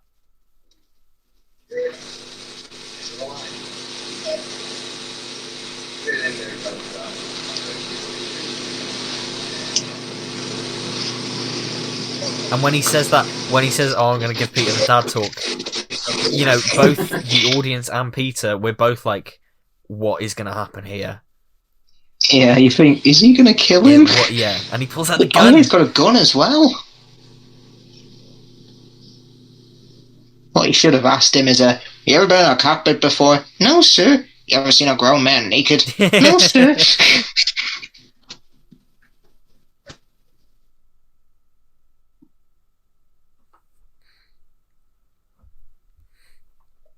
I can't wait to see Michael Keaton again in The Flash. He's such a great actor, and I'm happy that around... Wait, is it the TV series or is it a film? Oh, no, the Flash movie. He's in it as Batman, reprising the role. And I'm looking forward to seeing him again, not just because I like him as Batman, but just because I just love him as an actor. And I think I'm glad he got that career resurgence in, was it 2014, I think? When he did Birdman, and then... With Birdman, yeah. And then suddenly he just became massive again, and he's in a lot of things now, after sort of disappearing for a few years. Yeah, because again, you could I've said it before, but you could easily have him be a Dark Knight Returns style Batman. Yeah. The set photos look pretty cool. They released a photo of the Bat logo from the Bat suit, and it was kind of blood. There was like blood droppings on it, drops of blood on it. So it's pretty cool, And I think Ben Affleck's in it. So yeah, I don't know. This is And definitely. I even joked before we got the teaser trailer for No Way Home. I thought, with all these cameos, I think Tom Holland's going to be the highest paid extra in the world. Yeah. Oh, definitely. Oh, that bit with Michelle was great. I love the The middle finger.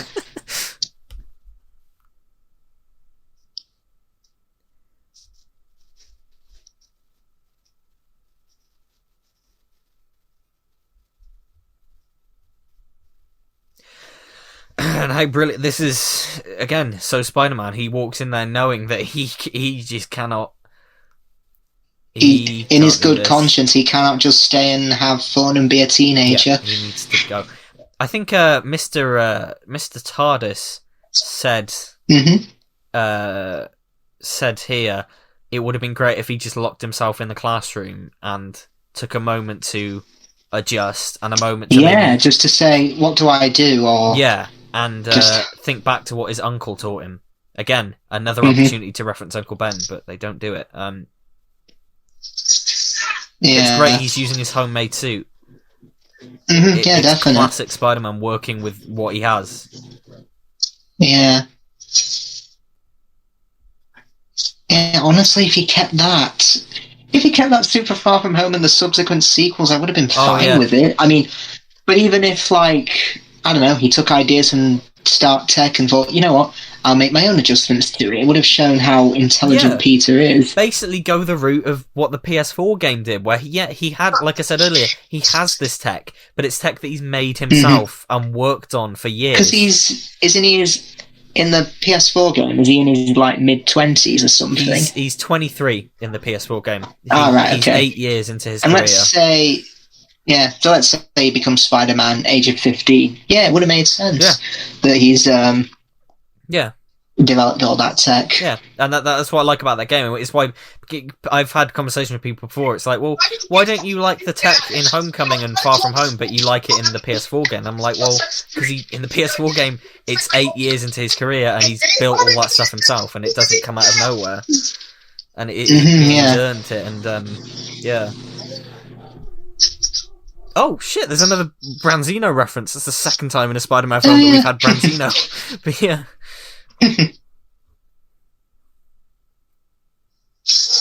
Yeah, I just realised this don't make sense. Spider-Man nicks his car and then Far From Home. Oh, I love Spider-Man. He watches my videos. Like, why don't you say that about the guy who stole my car? Oh yeah. Oh well. Chalk that up on another inconsistency board. Another inconsistency on the board. This is great though. Guy in the chair. And I like that, he's 15, he clearly can't drive. So it's just well, he's not old enough to. Well, he's not old, yeah, exactly. I don't know what the age is in America. Is it still 17? Like in the UK? I think it's 17, yeah. Because that's one of the few things that is pretty much the same in the UK as it is in America, is the driving age. And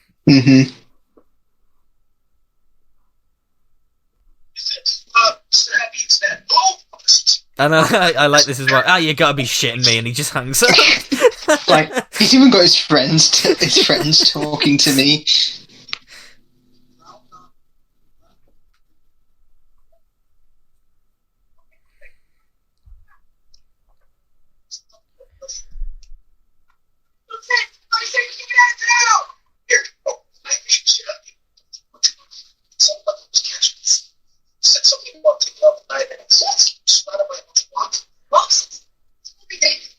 So my issue here with the whole it's moving day thing, they so at this point it's Tony and Cap are not on speaking terms. Thor's in God knows where. Why would they be moving a prototype for Cap's new shield? Like, why would they be making a prototype for a new shield for Cap when at this point? Yeah, because they're still not on speaking terms at this point. So... I could buy that maybe Tony was sort of like secretly tinkering with one just to kind of make it up to him one day, but I don't buy that they'd be working on a prototype for a new... Maybe he was grooming to have someone new be Captain America. Maybe, I don't know. Yeah. I like that as well. I'm looking at porn. But yeah, no. Yeah, it's weird to me. It's there because they wanted another reference to the Avengers, I guess, but it just doesn't really fit in with where the Avengers are at this point. Because, hell, in Infinity War, Tony goes, the Avengers broke up, we're toast. Yeah. Bruce and Thor are off on some far off planet. Natasha is in hiding. Cap's in hiding.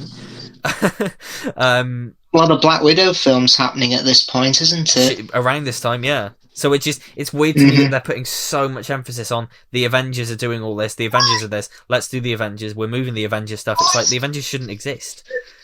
Maybe to the outside public they're still a thing, but they're fractured. They're not really... I think that's kind of it.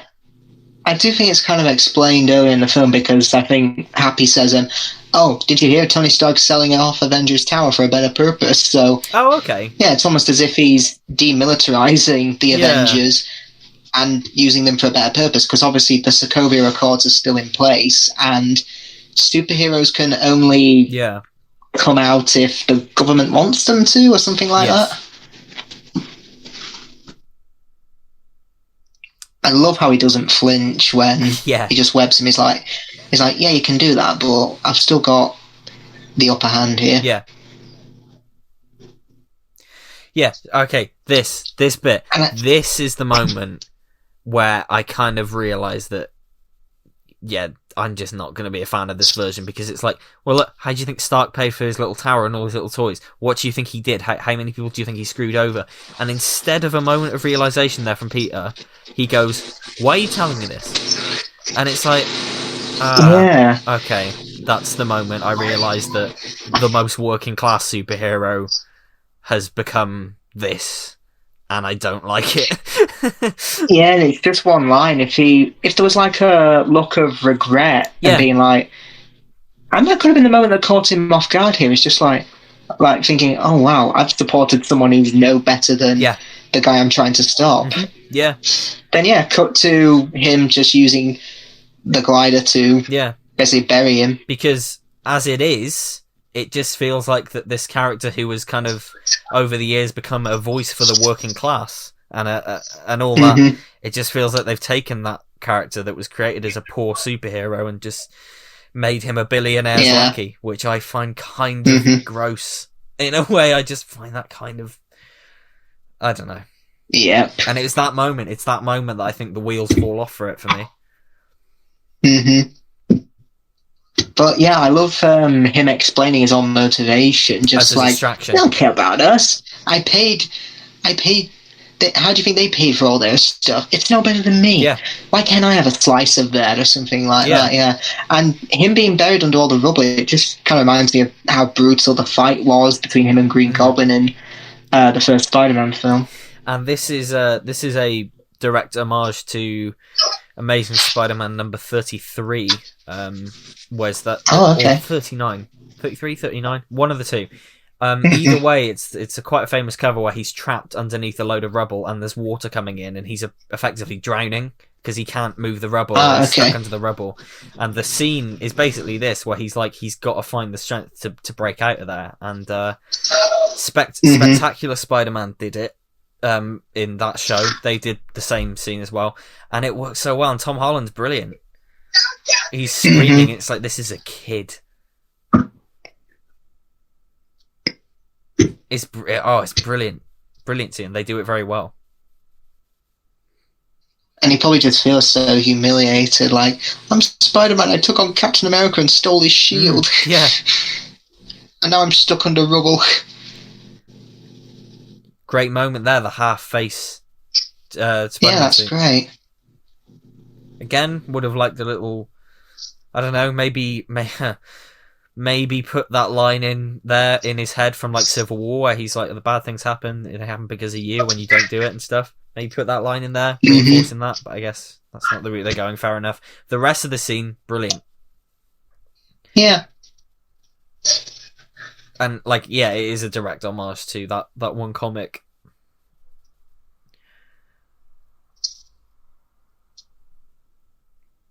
It's brilliant. It's absolutely brilliant. I remember when I first watched it, actually, I thought all that running off his face was blood at first. Then I realised it was water, but when he stands up. But it looks kind of like blood. Mm-hmm.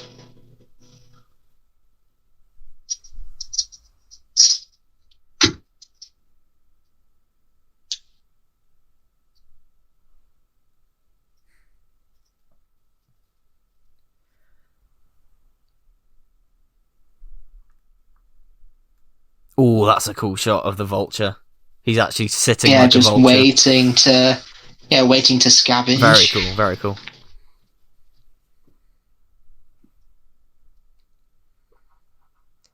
And despite everything the Vulture's done, Spider-Man still tries to save his life at the end, like saying, "I'm trying to help you." Yeah.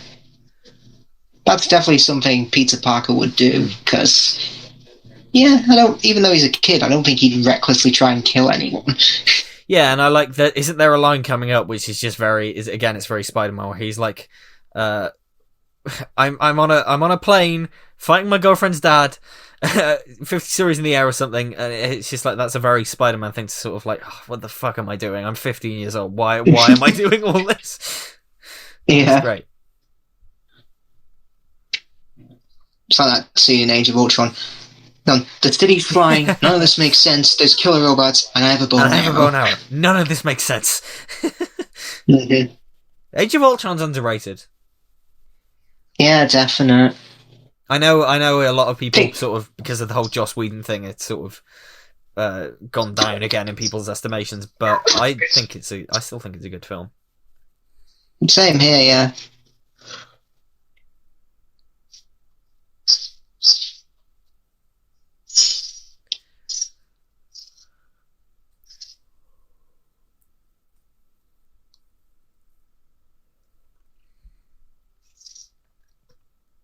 And like he's struggling to stay on the plane as well. Yeah, there's barely any grip on it.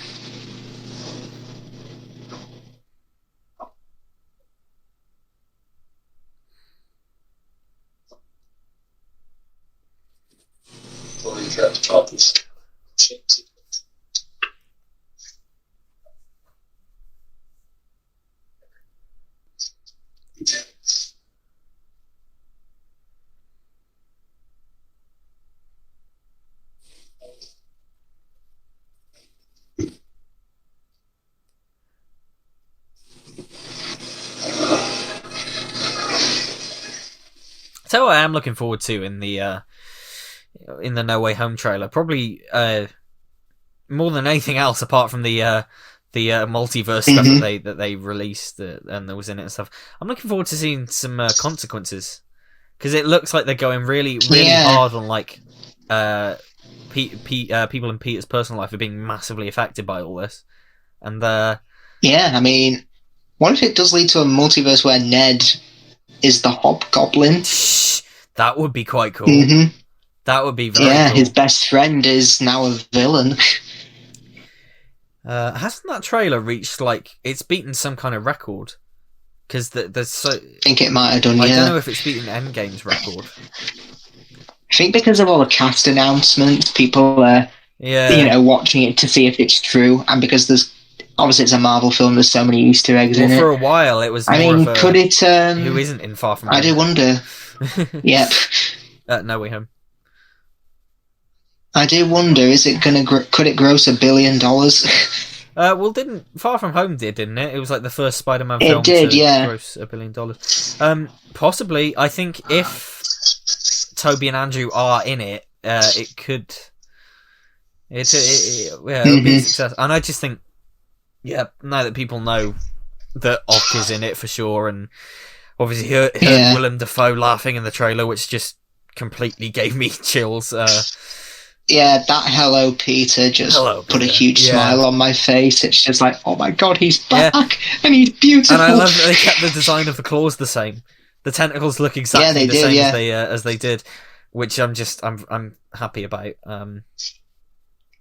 And the pumpkin bomb as well. The pumpkin bomb looked the same. It was like, oh. And that laugh sounded so sinister. Back to formula.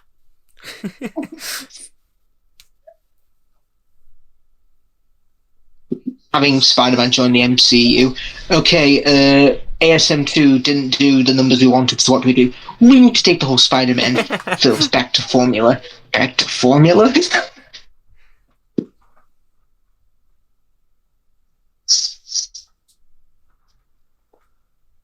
I mean, Alfred Molina and Willem Dafoe, they're coming on to 60 now, aren't they? Alfred Molina, I think, is 67. I don't know how old Willem Dafoe is, wow. but that was one of his concerns about coming back, because he's like, well, I'm not as young as I was, and yeah.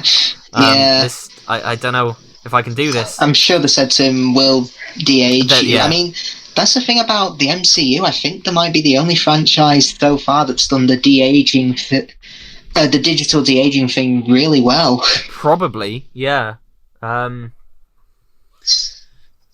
Yes. Yeah, because Rogue One was a bit uncanny valley. It was, yeah, and yeah, I think it's very true, because Captain Marvel was pretty incredible. Yeah, that was, because Samuel L. Jackson's pretty prominent in that film, and it works really well. Yeah, because Coulson, I think, in that film looked a bit uncanny valley, but yeah, because I think it started with Ant-Man, I think, with a young Hank Pym at the start of it. Then they obviously used it again in Civil War. Guardians 2. Captain Marvel. Yeah, Guardians 2 as well. Also, yeah. Heck, they even used it in Endgame with oh yeah, Stan Lee. Yeah, they did Michael Douglas again, and they did Stan Lee, and yeah. Was Endgame his last cameo? Yes, it was. Yeah. Yes. Which was definitely appropriate, I think. Make love, not war. It didn't his number plate have Excelsior written on it. Which was nice. Brilliant. And I loved in Captain Marvel, they had the tribute to him at the start, and they also had that bit where Carol sees him on the bus and just smiles at him and moves on. And they that's nice. I still wonder if maybe that smile was added in post-production or something. Maybe that wasn't the original thing, but after he passed on, maybe I think they added that little smile, because it was just a nice little moment. Oh, just crushing him into the ground. That looks brutal. Yeah. I remember, first time I watched that, I thought he got stabbed then in the shoulder. I was like, holy shit, did he just... And then he lifts him up and it's like, okay, no, but... Should have said, poor Peter Parker. No mother. No Tony Stark. All alone. Then Iron Man comes in. Oh, he's not alone. Not a great plan.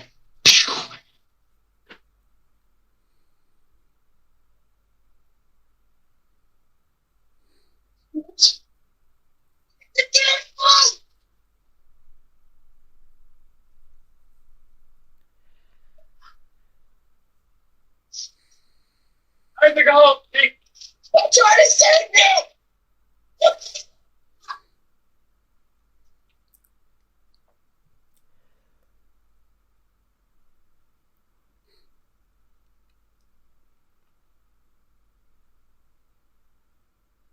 I do like how they don't kill him off, they keep him alive. Yes.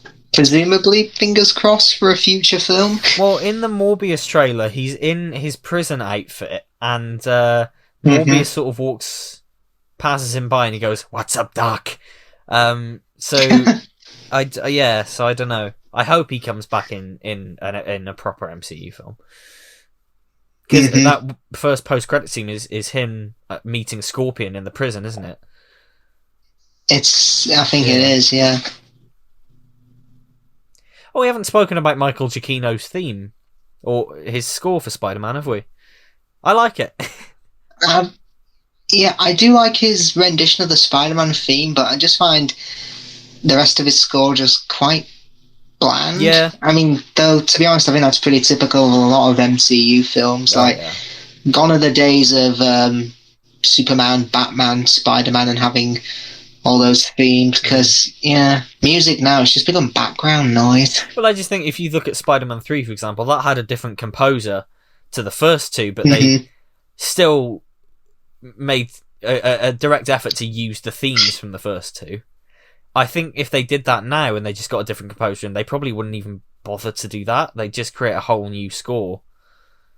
That's the problem. But I like the I do like the theme, the do do do do do do, like that fits with this version of the character. I like it. I do really like it. And but you're all right. This is the same year that Jacquino did War for the Planet of the Apes, and his score for that is brilliant. A terrific score. It's amazing. It's so much better than this. Yeah. Yeah, I know they're two different films, but yeah. Yeah, but they're two different films, but still, like, this score just, it's very bland compared to... I like the Vulture's theme, to be fair. I do like the... like, yeah.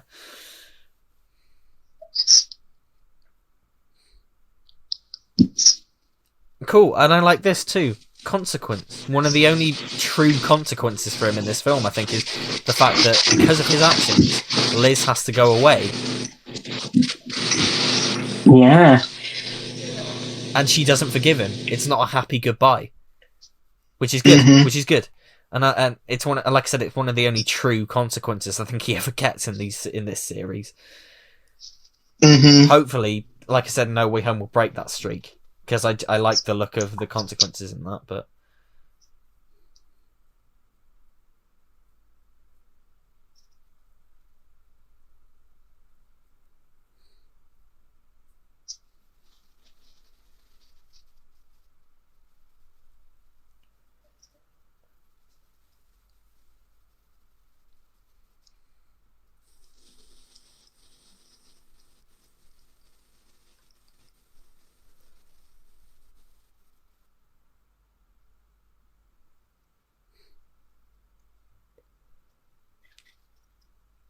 I'll tell you what this school feels like, actually. This school feels like the setting for a sitcom. It doesn't actually feel like like, just that little visual gag there of the guy in the tiger costume running past. Feels like there should be a laugh track there. It should be like this. Ned, I'm home. Yeah. What? Already? Yes. Is it my imagination or is TV getting worse? It's probably about the same. Oh, look out, Smithers! Yeah, let this go. And like these characters seem like quite wacky cartoon characters almost. Yep. I like that as well. I like that she's kind of just trying to disguise her feelings for him and stuff. I think what they've done with MJ in these films, I said I'll talk about it more when we get to Far From Home because it is more relevant there, but I like that they've kept some of the essence of her character there, in that she tries to mask her true feelings by creating this persona. Obviously in the classic version of the character it's this party girl, and in this it's kind of just this really weird offbeat sense of humour. But yeah, a lot of people don't like this version of her, but it's one of the things I do really like, so.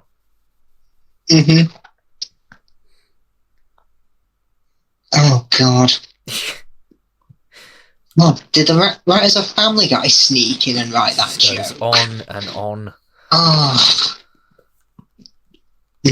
I like the only reason that works is because Jon Favreau, the way he plays it. Yeah. And I like that. Is he here too? What, in the toilet? No. That's good. Oh, Ivy product placement.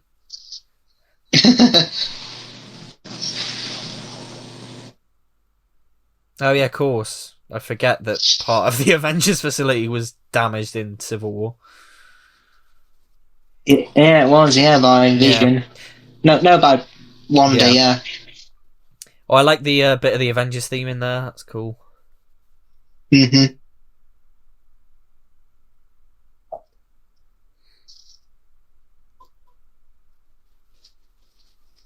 Also, his shirt is, for science geeks, is funny.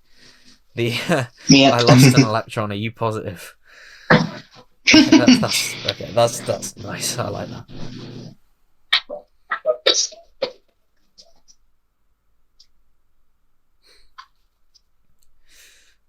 This is classic Tony Stark, Robert Downey Jr. dialogue.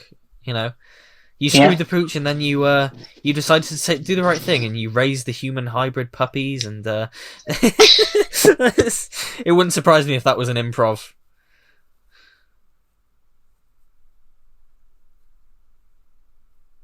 I mean, some people do criticise this with bringing Pepper back, but for me, it does make sense because, in Iron Man 3, he was reckless, and, by Age of Ultron, they imply, they split up, but, from Civil War onwards, he's making an effort to be a better man, so, I think it makes sense that Pepper would get back with him. One of my favourite moments of Tony and Pepper in a minute, when they meet, and Happy's like, are you kidding? I've been carrying around this ring since 2008.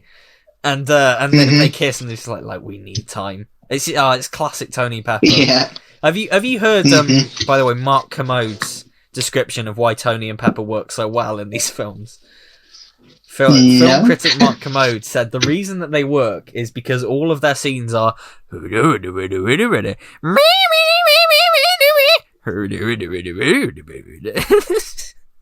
it's just I love that guy.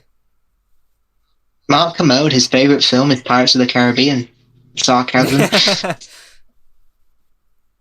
God, yeah, he hates all of them. He's just I'm like surprised. When he reviewed the 5th film, he was like, "We're 10 seconds in, and already I don't care."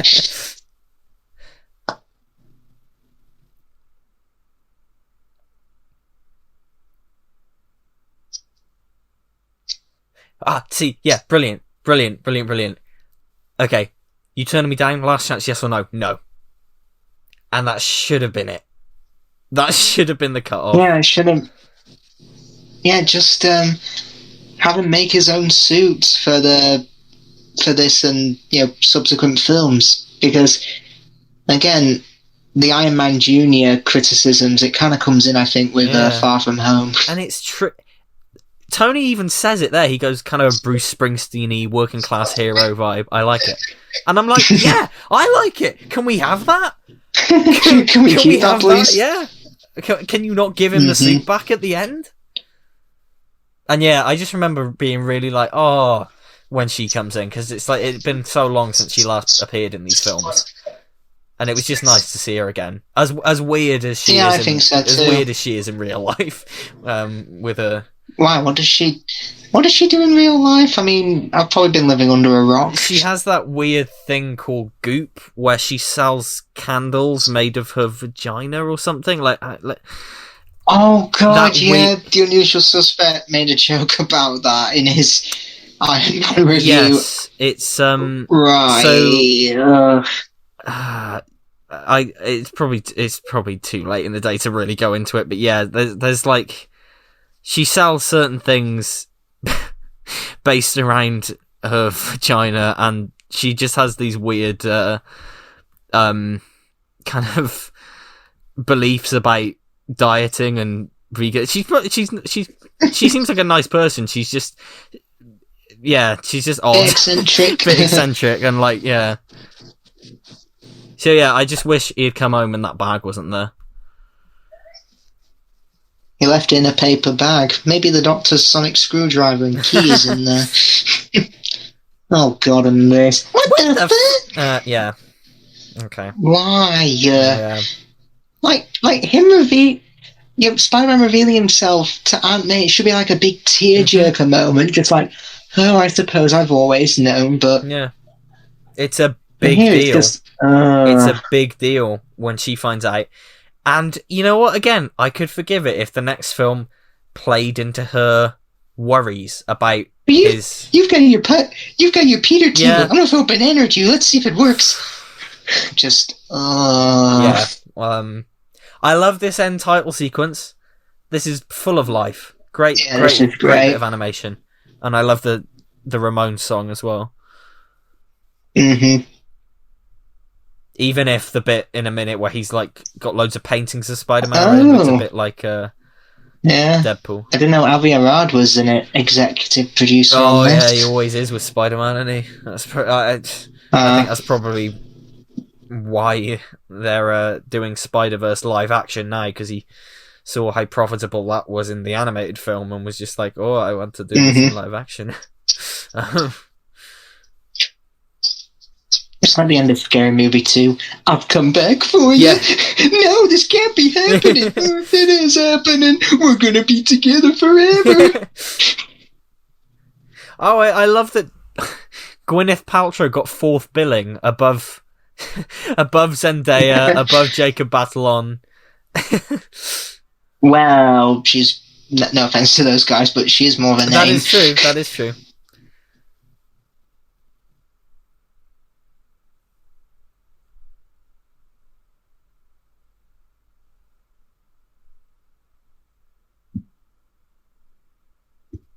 Yeah, it catches thieves just like flies. That's an homage to the 60s show there. It is, yeah. Yeah, I do like this sequence. It's cool. Yeah.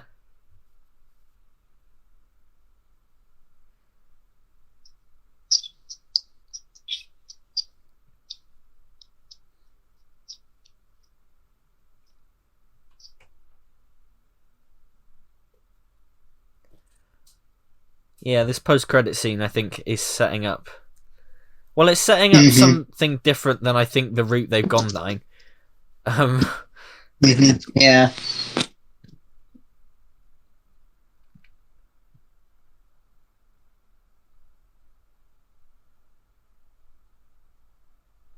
Yeah, and he's in this outfit in the Morbius trailer. He's in this, white prison garb and...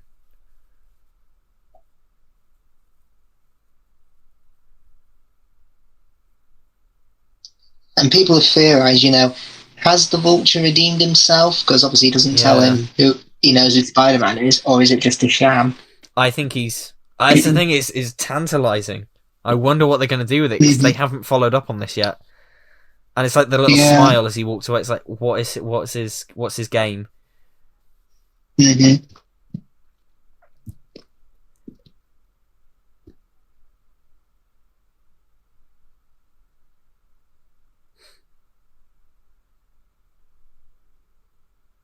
I'll say this about Abney calling it the Peter Tingle and throwing it down. Just reminds me of that scene in Shaun of the Dead. How you doing, Peanuts?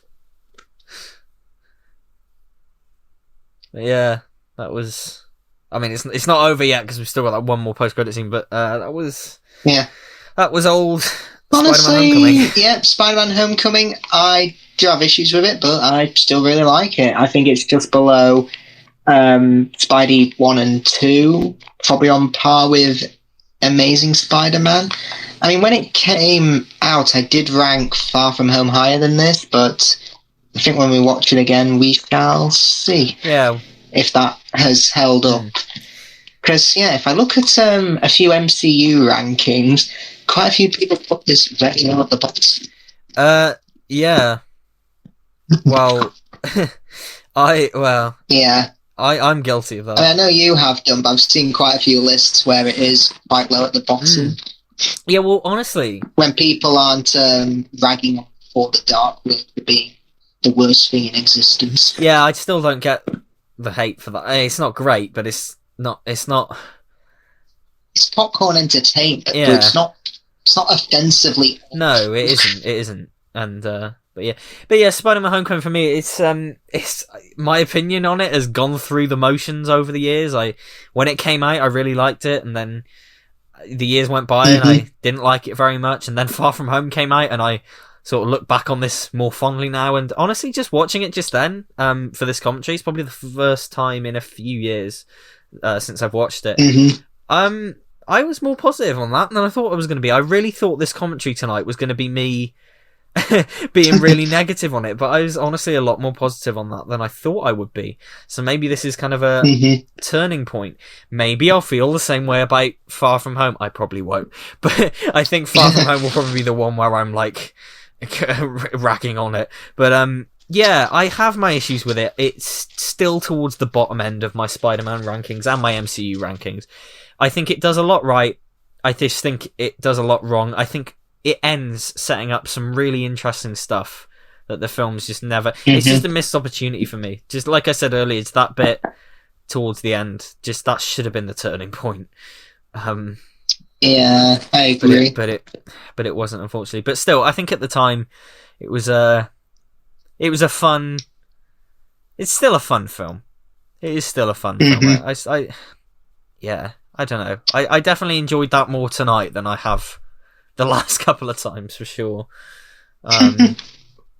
But yeah, it's an interesting one. It is an interesting one. I still don't. I think John Watts does his best, but I still don't think the film's visual style is great at all.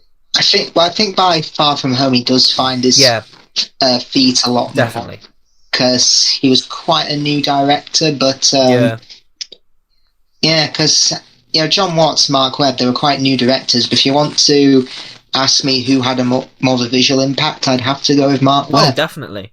Well, it's like I said earlier, Mark Webb's films, they still feel like films. The first one has a really, we spoke about it in a commentary, there's a very unique tone and style to it. It feels like a film. This one, I said earlier, it just doesn't feel like a film to me. And I don't know how much of that was John Watts, how much of that was, because a lot of the MCU films do look the same these days. But you could argue that's the point, because they're in the same universe. But I guess I just want a little more variety, and just certain things about the filmmaking do bug me in it. But that third act, you probably heard in the commentary, that third act rolls around, and I'm a very happy Spider-Man fan, because suddenly it just becomes it just shoots up in quality for me. But yeah, remember for a long time, of course, this was this was held up as like, why did we get this as like forbidden fruit? You're tempting us with things, because of course for ages Spider-Man was gone from the MCU again. Do you remember that? When the Marvel deal just ended, and it was just like, Jesus, Spider-Man cannot catch a break. And I think it was Tom Holland, wasn't it? Tom Holland had to step in and go, right, guys, what are you doing? Please just negotiate a new deal, because I want to keep playing this character.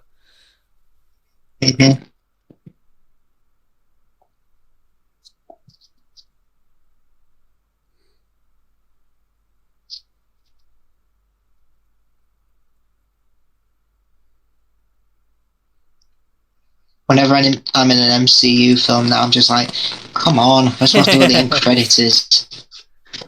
What's that flash drive written by John Watts, performed by Eugene Thompson? Sorry, what?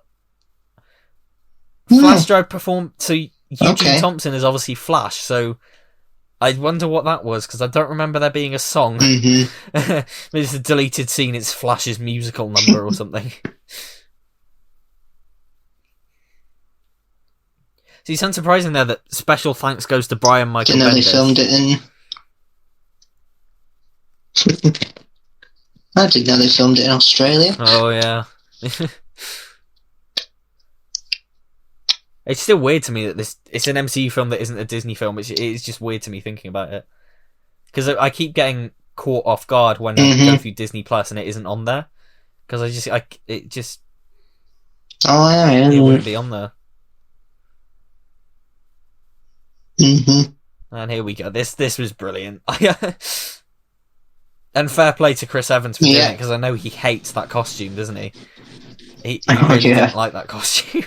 Yeah, he does. And of course, it makes sense when it was filmed, because he's in the Avengers costume, so it would have been filmed after the Avengers, which makes sense in the chronology of the films of what he's doing. Yeah. But and yeah, just the pause as well for how many more of these? So I hope you enjoyed the commentary, everyone. That was the end of the commentary to Spider-Man Homecoming. What will we be doing next time? We'll be looking at the sequel, We Shall Return, in Spider-Man Far From Home. Far From Home. I'm looking forward to that one. So yes, we will see you in the commentary to Far From Home. In the meantime, go subscribe to Isaac's channel, and we'll see you next time. Bye bye. Bye bye.